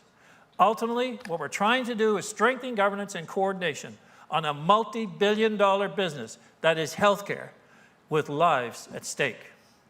New Brunswick will never have access to the best healthcare they deserve as long as our 2 health authorities, Vitality and Horizon, compete against each other. We saw it in COVID. We saw an emergency situation in health where we worked together to get the best results. And we can do it every day. Working together, I am convinced with the assets we have, we can have the best healthcare system in this country.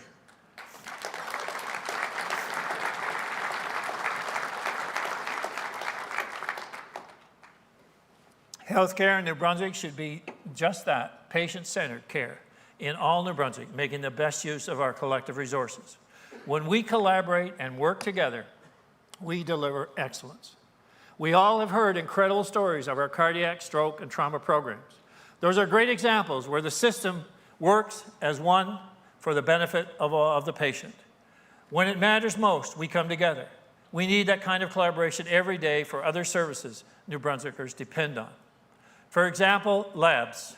We're struggling with recruitment of lab technologists. We have duplication of some high-capacity equipment. What we don't have is an agreement of how to optimize our system. But what if we work together to ensure that emergency tests could be done in every lab, but less urgent or complex tests were centralized and coordinated? This has been attempted many times, but it's all failed, and it's usually failed because of political reasons. Elect me and I won't touch a thing. I'll just leave it alone. I don't think anyone at this point believes that I'm happy with the status quo, because we can be better. and we need to challenge all of us to do just that. We are determined to improve. And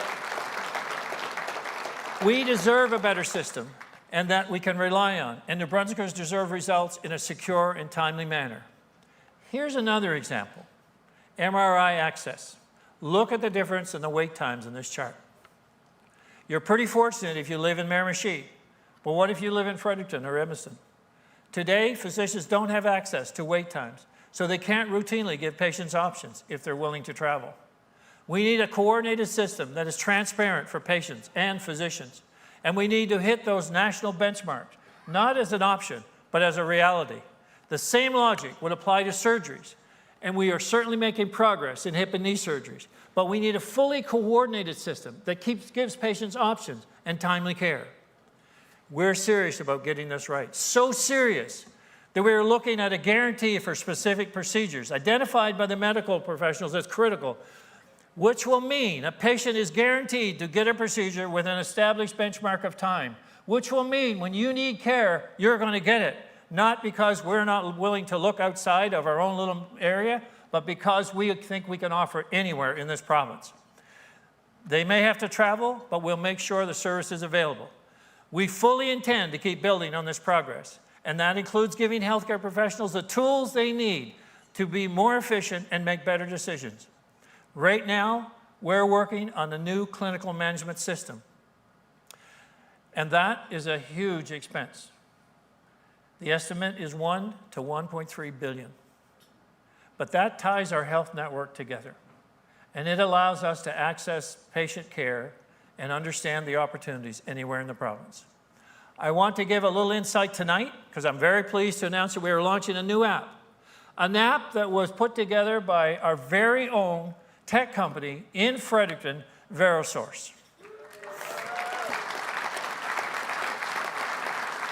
This app will give patients more information than ever before. My Health NB will let you see test results and vaccination records. Soon we'll add dashboards for ER wait times, as well as diagnostic imaging. Here's what it is.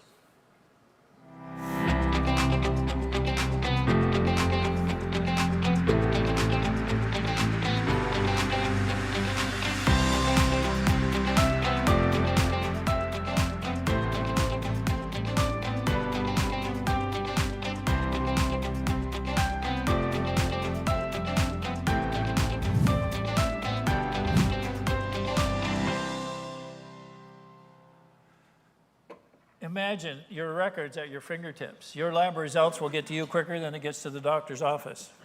And you will be able to look online about availability. The whole idea is over the next 6 months that we create adding more access to this so that you can look across this province and you can see opportunities that exist.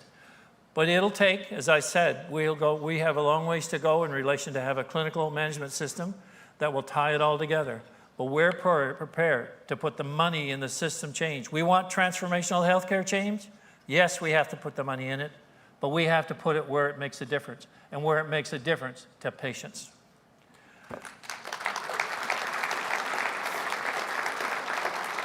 Housing is another area that needs massive transformation.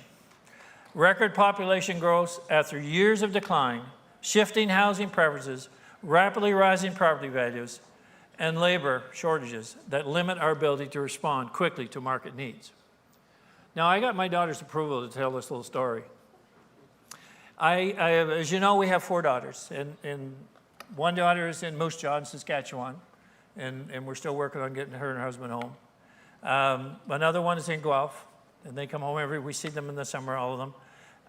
Another one's in Bangkok. Oh, my sweet Rachel is here in New Brunswick. So guess who my favorite is? So there's no secret about it, and I want to just tell you how much she's my favorite. So here, last year, they sold their house. And of course, the rising market, you know, house values were good. And then they were kind of looking then for another place. And Marcia and I said, well, you know, we're not home much. We're up here a lot, and so our house is sitting there empty most of the time. You know, if you want to move here, and move in here, and you can stay here as long as you like, and you can, you know, while you're looking for a home.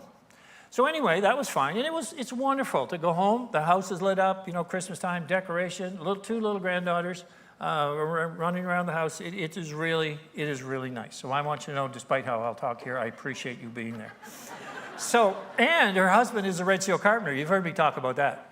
So he's a useful guy to have around. So here we are. So we're in there. We come home, you know, and then it becomes, my wife kind of breaks these things to me. They said, well, you know, Rachel and Matt, her husband's name's Matt, their furniture's stored. And I said, yeah. And they said, well, you know, where they got to store it, they need to move it out. Well, guess whose furniture's stored now? So our furniture is stored. Marcia sends me a little thing one day, a picture, and she says, here's our life in a box. It's all put in a container. So we go home, oh, that's okay. So now, you know, the house is changing and it's being decorated differently. And for a while, Marcia would say, why'd you change that light? That was a good light. Why'd you do that? But it's nice they're making it their own. And we're okay. We're assigned a basement apartment. We have a room in. So we're doing just fine. But it is special, but that's what families are about. And Marcia reminds me, you know, how special it is. That's why families are important. That's why parents are important. That's why it's important to have, you know, that connection as much as we possibly can for parents to raise their kids. And I know how close our family was. I know how close we want to maintain with our grandkids. And you just can't replace those years. But our government... Our government is looking at the entire spectrum of housing, which is why we've reestablished the New Brunswick Housing Corp. As of November, 5,500 housing units are under construction, which is the highest level on record, dating back to 1990. So, in June, we released our housing strategy, committing $500 million over 3 years. Our goals are clear: 6,000 new housing starts per year. Cut the waiting list for subsidized housing from 10,000 to 7,500 by 2026. Reduce the number of New Brunswickers who spend over 30% of their income on housing. Create the market conditions to hold annual rent increases to an average of 2.5% and the annual percentage change in average home prices to 4.8%. The plan is comprehensive, and here are the highlights. Et parallèlement, nous collaborons avec les Premières Nations pour conclure des contrats de développement qui over and above this, we're working with the First Nations on development agreements to support their identified priorities. So far, all include housing components. For rural communities, we will launch a rapid rural workforce housing pilot with $10 million to develop 220 units to support workforce needs. Already, we partnered with Habitat for Humanity for up to 10 new homes per year, Rising Tides for 162 units, and Kaleidoscope Impact for 39 new affordable homes. We'll incentivize development. We're creating a housing working capital fund for municipalities and nonprofits to provide $2.5 million in working capital per year. We've increased funding for developers to build affordable units in mixed income buildings. We will increase the funding for subsidized housing to encourage 130 new units each year around this province. We are helping the most vulnerable. Our new rent bank invests $3 million over the next 2 years to reduce the risk of eviction due to the overdue payments of utility bills. We will also help thousands more people keep their homes by investing $22 million annually in a direct-to-tenant rental benefit. These are game changers. But there's another key part of the spectrum that I know you all see, and that's homelessness. We must address homelessness. No one has ever said, when I grow up, I want to be homeless.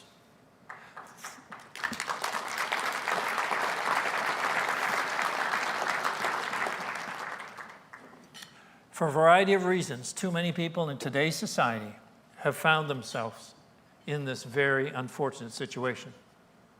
It's tied to the rising levels of mental health and addiction. It's destroying families, it's hurting businesses, and it's driving up crime. We're taking several steps right now to deal with the crisis near term. We've invested $16 million to better support permanent and emergency shelters and provincial outreach. working with our 3 major cities in establishing 24/7 hubs, housing chronically homeless New Brunswickers, building on the 333 individuals we already helped in 2023, investing in supportive housing options like the 12 Neighbors community. I'm pleased to announce tonight that we will be doubling capacity in the province for adult addiction rehabilitation.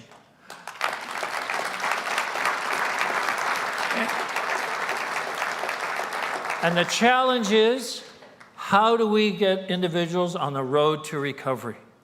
How do we find the path that everyone wants to be on? So our goal is recovery. We will start on a new program that will offer 4 to 6 months of rehabilitation in the new programming. It will start with 50 new beds, and over the long term, it will treat 100 to 140 individuals each year, depending upon the length of stay. Our goal is to help individuals reestablish ties with their families and provide social integration, skills, and tools to help them cope with everyday life. We are currently finalizing details around the implementation, and we'll have more to announce on this in the spring. Still on the topic of housing, given the latest news from the federal government about international students, we will need to continue to work together to make sure New Brunswick isn't swept up in national policies that aren't right for us. Just like the carbon tax, we are now seeing solutions applied everywhere that are really targeting issues in large urban centers, and it doesn't make sense for New Brunswick. Our institutions have been responsible with their intake levels, and we're working closely together to meet the recent challenges. The fact remains that our labor market needs workers. Our post-secondary enrollment still has room to grow. Birth rates are low, and we need newcomers to replace our aging population, which is younger than it used to be. I bring that up. If this policy goes forward as intended, we will pay a price for problems that exist in other parts of the country and set our province back on enrollment growth, capable new talent with shrinking labor markets. So I urge you to take a close look at the impact of this on your operations and your organization, both short and long term. Le secteur de l'éducation doit continuer à évoluer. Education must continue to evolve, not shrink. Education must continue to evolve, not shrink. And that's especially true for K to 12. Over the last 2 years, we've added over $300 million to education and early childhood, and expect the budget to continue to grow. While much of the money is supporting enrollment growth for new teachers, bus drivers, and support staff, we are making strategic investment to achieve better outcomes. Safety is another issue that has worsened. Both students and teachers deserve a school that is free from violence.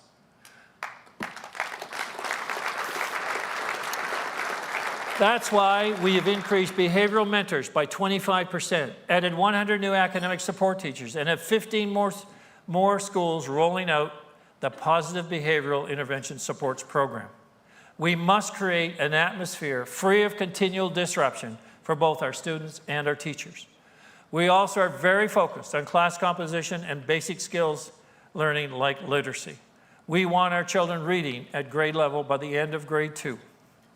We are determined to close that gap through targeted interventions, just like we did with the economy. We are determined to bring our kids back to the best in the country, not the lowest in the country on their academic achievement. We've taken many steps to reshape the services New Brunswickers depend on every day. When you look at our financial picture and our economic performance, there is no question we are much stronger than ever. We are also prepared to tackle the tough issues, like revoking Ames' license, the pension bill, and defending parents' rights. We have a firm grip on the tough issues, and we're not shying away. Our vision is clear. So I want to recap. With NB Power, we're addressing Point Lepreau through strategic alliances to ensure it delivers reliable, non-emitting energy as part of our provincial fleet. And I'm proud to say the CEO, Laurie Clark, is focused on an NB Power that brings the results that New Brunswick expect and need. And we're focused on supporting the organization to achieve that. It will bring fundamental changes to maybe the organization and how we have alliances, but what we can do to deliver better results and meet the green economy that's in front of us. And that's the SMR technology. That's developing and researching the best technology for us to move forward with.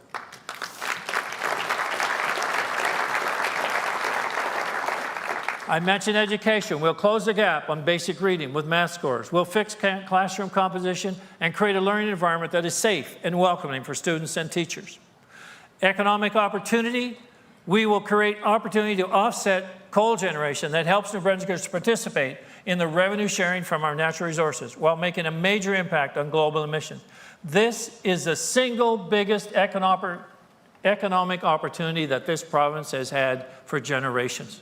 And we can help the world in developing it to make a difference and reduce emissions. Mental health. We will create new programs to effectively address addiction and homelessness, because living in isolation and desperation on the street should not be a way of life for anyone in New Brunswick. The patient-first strategy. Thank you. Patient first, we will continue to stabilize healthcare and create an entire network that utilizes all of our resources, not a patchwork by community. This includes giving New Brunswickers a guarantee for critical care with established benchmarks and giving physicians the modern tools and systems they need for their jobs. New Brunswickers can be confident that we will continue to confront areas of weakness, listen to people, and develop clear plans to take action to help them to move forward in their lives. There's no question there's a lot more to do. There's no question this province is stronger than it's ever been for generations. And there's no question that the population growth has indeed created new challenges, which I've attempted to outline here tonight. But you know, that's what we thrive on, challenges. And that's the focus that I have, that's the focus my team has in delivering a better New Brunswick. It's a New Brunswick that we will continue to shine outside of our borders. It's a New Brunswick that we'll make affordable to each and every New Brunswicker that lives here, comes here, and wants to be home. You remember the day when our kids were all leaving to go elsewhere to work? Well, many of them are coming home, and many of them never leave to begin with because the opportunities are right here. And now that living and having a lifestyle is certainly now more important than it ever was, we have a province as an example to the world, an example to this country. And I don't want to lose the opportunity for us to continue to grow. Whether it's me or somebody else, we need to stay focused on the opportunities we have in this province and keep them real. Keep everyone being part of the solution. Keep us all focused on better outcomes, better results. And every single one of us play a role in that. So it's not about give me more money and I'll do better. It's about I'll do better, and this is how I'm going to measure it. This is how I'm going to do it. And yes, if we need more money, we'll deliver it. But we want results. You deserve results for the tax dollars that you spend. We all do. So let's be part of the solution. Thank you very much. Merci beaucoup.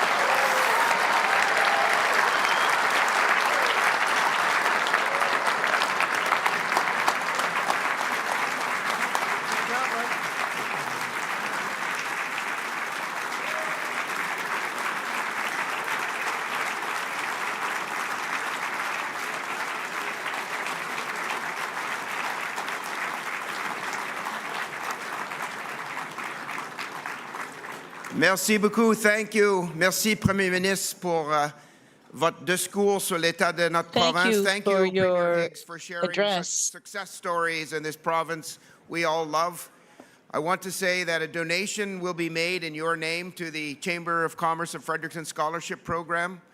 And I want to thank everybody for being here. We'd like to thank our sponsors, all of the sponsors, which were just read out loud earlier, surtout notre commanditaire principal, Siemens. And especially Siemens are... For those of you watching at home, stay tuned for the one-on-one interview featuring Chamber CEO with the Premier Morgan Peters.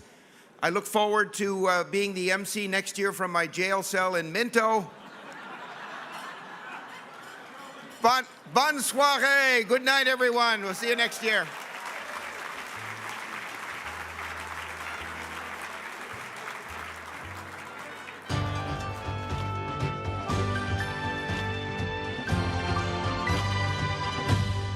Good evening and welcome to the 2024 State of the Province post-event show. My name is Morgan Peters. I'm the CEO at the Fredericton Chamber of Commerce. My guest this evening is the Premier of New Brunswick, the Honourable Blaine Higgs. Premier, you just delivered another State of the Province address, your 6th. If you had to summarize the state of the province in a few sentences, what would you say?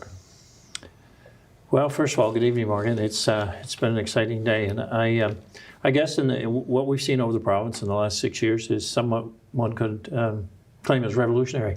I mean, certainly we've seen unprecedented growth in the province. We've seen a turning back from the economic cliff to being fiscally responsible.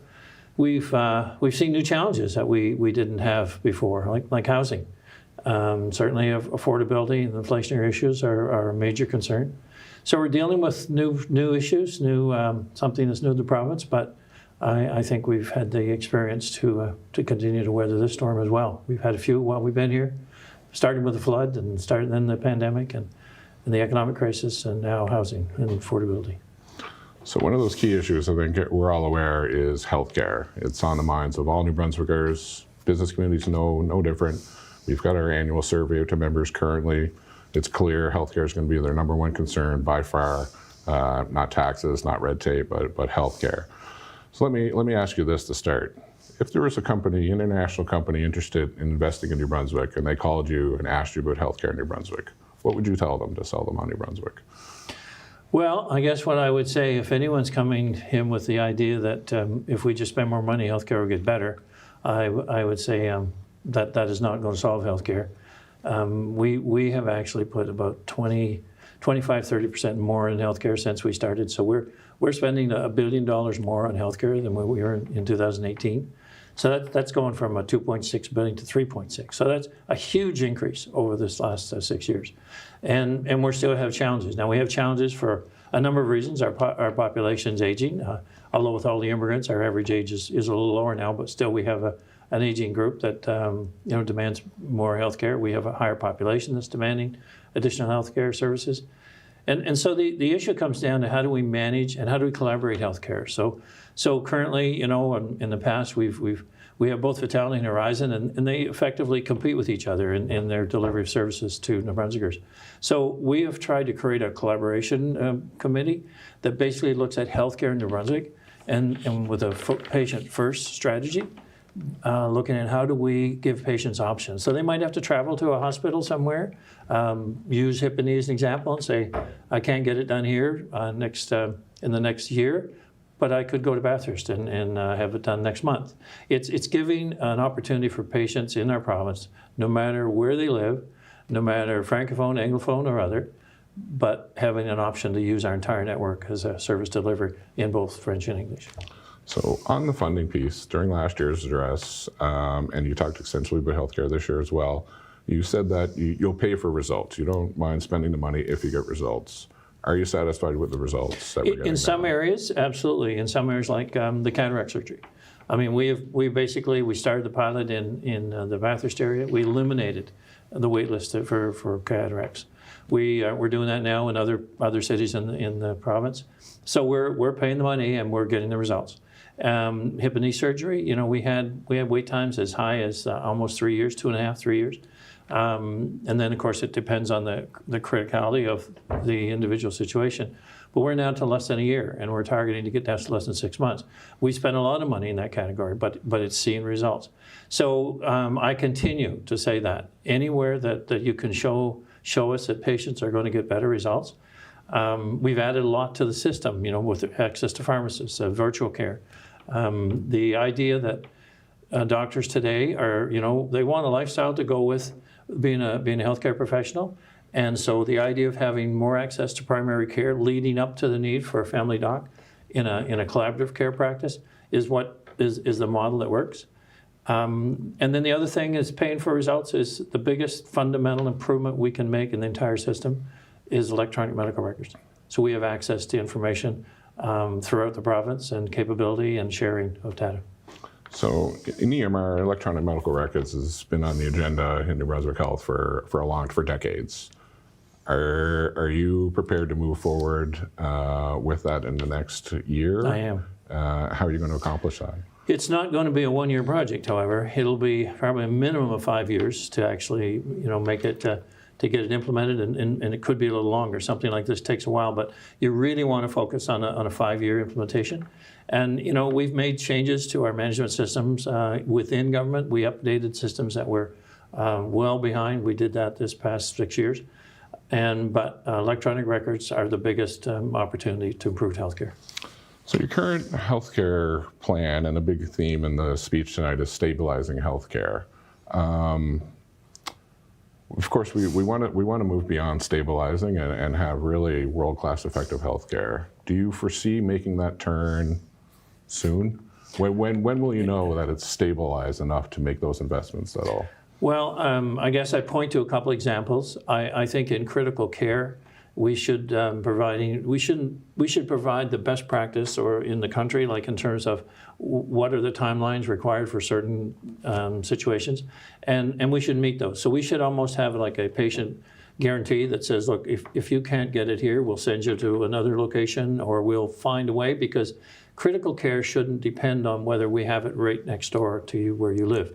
It should depend on, can we provide it somewhere in this province? I guess the point on stabilizing healthcare is we know that it's been a challenge for a long time, and we're going through the bubble on the demographics again. So we have surgery, we have issues with hospitals vacancies and the ability to move people out. We're looking at more access to special care, with extramural playing a role in that, so we can move people out into the community care as opposed to in-hospital care. That'll free up a lot of time in the ERs. We know that managing the ERs is part of people not having a place to go. So we have an app that we introduced tonight that basically is a one-stop shop where you can access My Health.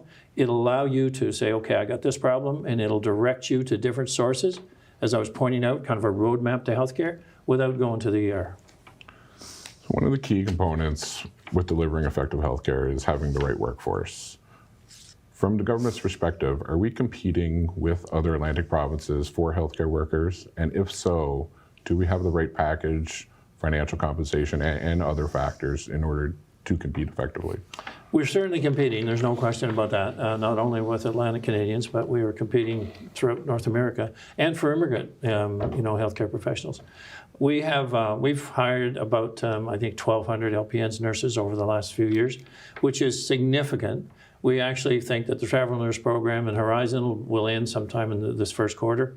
So I would say we're making progress in that area. There are still vacancies, but the idea of the better working life balance, that's what we're working to achieve, because you just shouldn't have to work every weekend and a series of night shifts and all that. And so we think, we are making progress, but we have to stay competitive with and that means we provide incentives for employment, new people coming in. We have a signing bonus. We made major improvements in the salary rate issues in nursing profession over the last 3-4 years.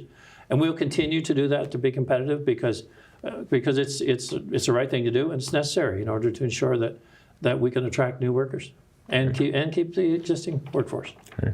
We'll probably talk healthcare all night, but we could, yes, there's lots but of other it is issues. a major issue for sure. I want to turn now to population growth and some of the issues and benefits that come with that.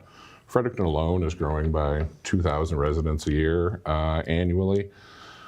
Generally speaking, in your opinion, do we have capacity to continue to grow at that pace? And if we slow down that pace, the economy is going to be affected. There's going to be negative consequence on workforce and demographics, like you say. So are we in a place where we can continue the current pace of growth? I think there will be a moderation, and I think it probably has to be to a degree. When we look at the housing starts that are underway right now, 5,000 plus, we're limited by the ability to build more. In many cases, just the physical restraints. So I see that as a limitation in providing effective housing. The focus in achieving that, of course, is how do we continue the growth, because it's like a 2 or 3 year lag to get these things up and going. And so I think that by itself will see a bit of a limitation. We're seeing challenges that we never had before with the homeless issue, and of course part of that is mental health and addiction, and we're bringing in a whole new treatment recovery center to deal with that, because we want people to have a life outside of living on the streets, and we don't think anyone aspires to be homeless. And so our goal is to really provide the necessary capabilities. But all this is part of a growing population that is creating new challenges for us. And but I would say, I've worked with developers. We've talked about what we can manage. The modular home companies, met with them. They're ramping up their production for us. We started MB Housing, which we was disbanded for 30 years. So we're all focused on trying to get houses as quickly as we can into the system. We put like $500 million into the program in order to achieve better housing and more of it. But we are ramping up. Yeah, that's something we often say at the Chamber is we're dealing with the problems of growth right now, which feels uncomfortable. It's kind of new to us, as you Yes, say, it is. but far preferable to the problems of decline, which we were facing not too long ago. Sticking on housing, Government of Canada has recently announced a few agreements across New Brunswick with municipalities on housing funding.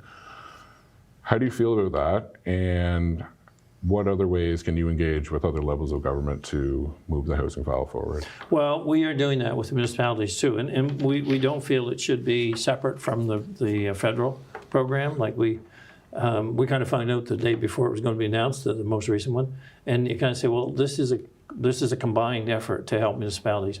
So we have our own programs that we're working with, as I mentioned, the one on our MB Housing and the places we're building. And we're working with municipalities directly on what do they need, what do they see the challenges are, and where can we have the biggest impact. And that's when I mentioned the modular home. We're fortunate to have a number of modular manufacturers here in the province, and we're looking at using them all and being able to, not just assign a project to one of them, but all of them in order to ramp up the production in a faster timeline. We'll be placing orders in the next month and to meet at least 100 new units this year, but maybe more. Great. I'm sure you're aware, on Monday, Federal Minister of Immigration Mark Miller announced a cap on international students. I know Minister Dunn spoke passionately about that yesterday. New Brunswick is probably going to be disproportionately negatively affected by that, not just in terms of funding post-secondary institutions, but the workforce and the talent pipeline is a really key issue for our chamber. Have you formulated a plan for how you're going to deal with this cap over the next 2 years? Can we expect your government to support universities and other post-secondary institutions through this period? Well, Maureen, you touched on it. It is a big impact to universities and our post-secondary institutions. We don't know the full extent, but they have been very focused on international students, and for a reason, because we needed that workforce. So part of it's going to be analyzing, okay, with this change, who or how are we going to be able to, let's say, encourage people we need right here, right now. So in other words, managing the skill set requirements. So we'll work with the universities and community colleges to figure that out, and then decide what's required in order to keep people moving forward. But right now, we're just trying to analyze, okay, how big an impact is this? I think having said all that, there's, everyone was probably saying, okay, there's probably a rationalization here of the number that we're bringing in, because as you say, the housing is part of this problem, is finding houses. So if we can't meet those basic needs, then we have to figure out, okay, how do we balance the basic need requirements and not make that worse? How do we balance managing healthcare within the system? And how do you say, okay, what's the right number for us here? And that's what we're working for. So again, that would have been nice to have a little insight into that program before you read it in the news. Mm-hmm. So you can kind of say, okay, what works? How big is the impact? So now we're doing that work, which I would like to have been doing last month. Yeah, and the workforce issue is big. I mean, take New Brunswick Community College. Mm-hmm. They're very mandate, and they've been doing a great job is filling those yes, they gaps, have. And they're going to be affected as well. And most of their people coming out, I think the percentage is 94%, are actually working. They're working on a job as soon as they graduate. Very high retention rate coming out of community college as well. Very high. We're going to move on to another matter that's important to us at the Chamber, which is relationships with Indigenous communities. Over the past year, your government has signed a number of individual deals with Indigenous communities.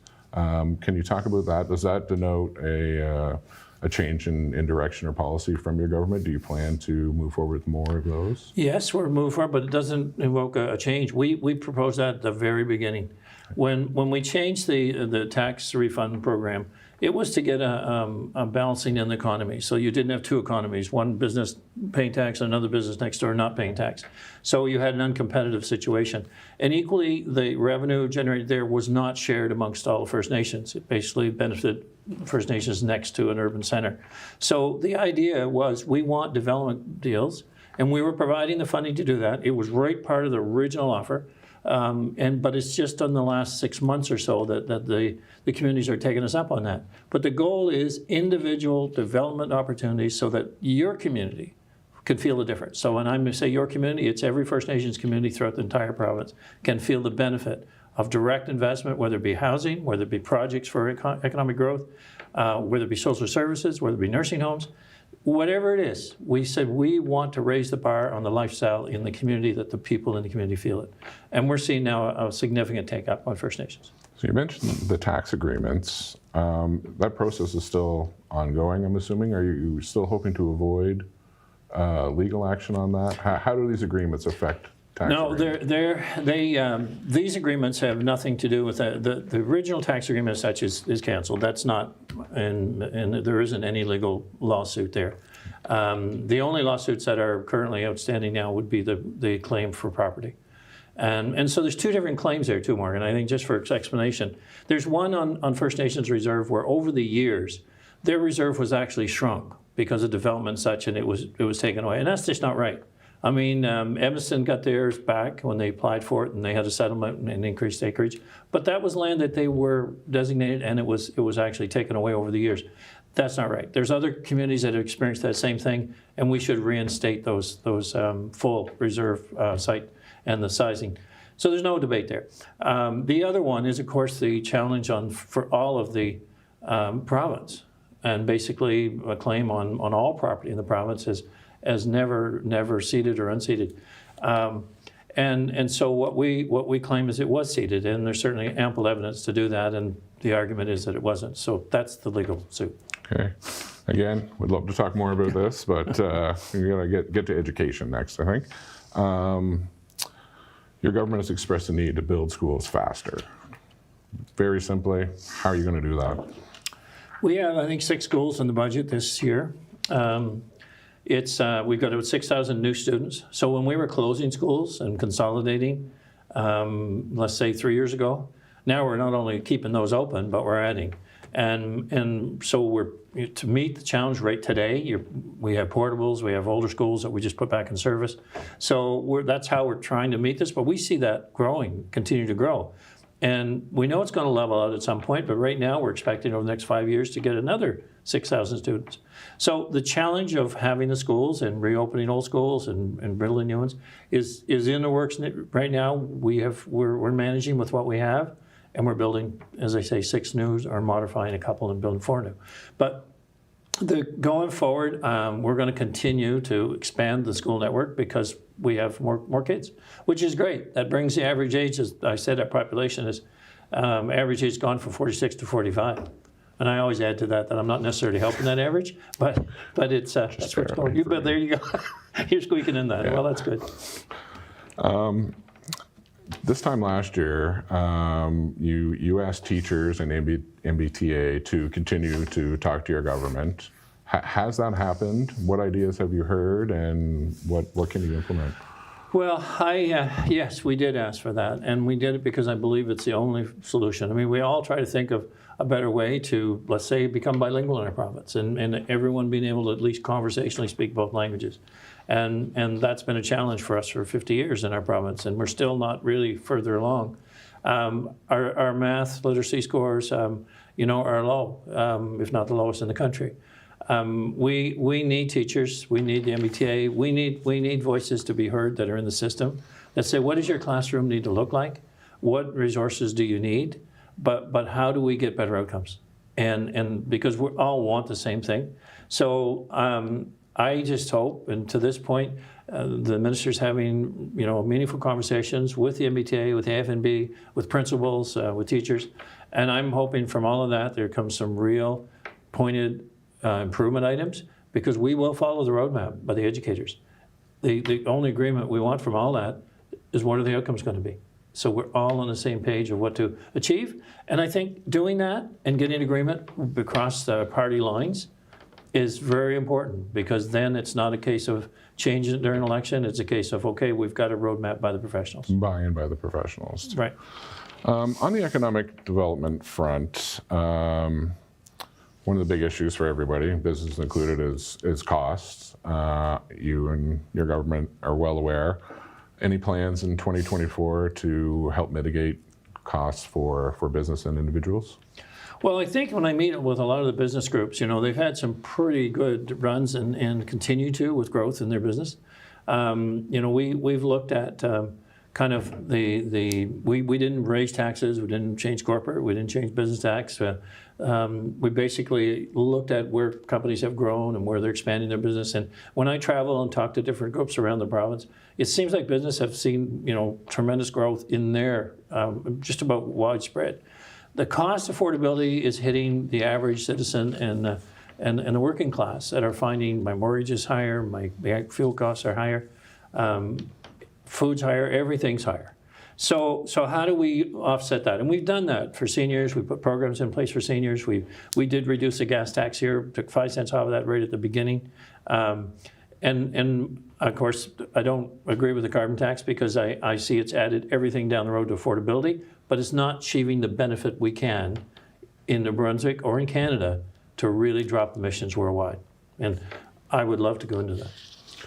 Let's talk energy. Well, okay. During the address this evening, you were excited about the possibilities Energy Files bring domestically and as export potential. You released a document in December, Powering Our Economy and the World with Clean Energy. A lot of important decisions coming quickly. Mactaquac Dam, hydrogen roadmap we're looking forward to, procurement of wind turbines, solar panels. So we start with, are we in a position to fund this plan, and is the export component a piece of that? Is that meant to reinvest in? So you've really hit the nail on the head there, because otherwise we're funding it with taxpayer dollars. And my belief is that we should be funding it with resources that we have. And because we know that's where we're headed. So we're not going to disagree with, the development of hydrogen, additional wind turbines, solar, electrification for automobiles. We know we're heading in that direction. So it's all about timing, and that was kind of my debate in a recent interview, was that the timing is not realistic, but the affordability is even more unrealistic for people to actually spend. We think affordability is an issue now. We've just begun. So when I think of our potential right here in New Brunswick, so in a nutshell, Canada is 1.5% of world emissions. And we're 1.8% of that 1.5. And we're spending like $45 billion in this country to achieve 1.5% of world emissions. So when I look at New Brunswick or Canada, but New Brunswick, we have 77 trillion standard cubic feet of gas, clean gas in our province. If we were taking that and shipping gas to Europe, we could shut down 14 coal plants that basically we'd half the emissions in those coal plants. Europe has 270 coal plants. China's building 80 to 90 coal plants a year. They have 1,100. Our emissions have gone up dramatically worldwide. So my point's very simple. New Brunswick, Canada can punch well above their weight on world emission reductions. But if we stick to our bubble and we think we're going to solve climate change by our 1.5% contribution, taking that to net zero, it's just not going to happen. And that's my point. We can be such a player worldwide, and we're not even putting that on the table. So on emissions, small modular reactors have been on your government's radar for a few years now. Can you just provide an update on where we're at and what your expectations are for that file? So again, it is a long-term energy future. I mean, the wind, solar is all going to be good, but when we see the real cold weather hit, and we've seen it here in our province last year, we saw our production just shut right down in cold, high winds and cold weather. That happened out in Alberta recently. You need a stabilized production of energy. SMRs will be that, non-emitting. Certainly in Europe, that's where they're heading. France plans to be about 95% nuclear. In the SMR file, there's kind of two phases. So one is getting our plant here working really well, the Point La Pro, and we're bringing in kind of outside help to get our reliability up, and we'll look at strategic alliances there to improve its operation. But the SMRs, there's kind of two phases. One is a Gen 3, which is basically small nuclear reactors like the CANDU technology at that point in the province, but smaller, more portable, but in the 300 megawatt range. Then the ultimate is based on the Gen 4, which is basically a safer operation, nuclear, very portable to move around to different communities because it shuts down safely. It doesn't have the same concerns of running as CANDU. We'd like to work with a partner on that. We have our own technology here, two of them that we have been working with. But I think we have to look across the spectrum and say, okay, let's be part of a big player that can offer a pan-Canadian approach. In other words, working with Ontario. We're the only two nuclear operators in the country. Developing an approach that the federal government can support, because we can't do this on our own. It's too big a project, too big of an investment for a province our size. But as a Canadian approach, like CANDU was 40 years ago, then it's a Canadian accepted model. So my goal is really to have an arrangement, a partnership with whether it be OPG or others, but the idea of presenting to the federal government as a Canadian solution. Just about at the end of our time, I want to ask one final question on energy. You talked about the hydrogen roadmap pending in your speech tonight. Any more insight on when we can expect that? And can you explain a bit about how hydrogen fits into the larger energy picture? So you should expect to see that certainly within the next 2 weeks.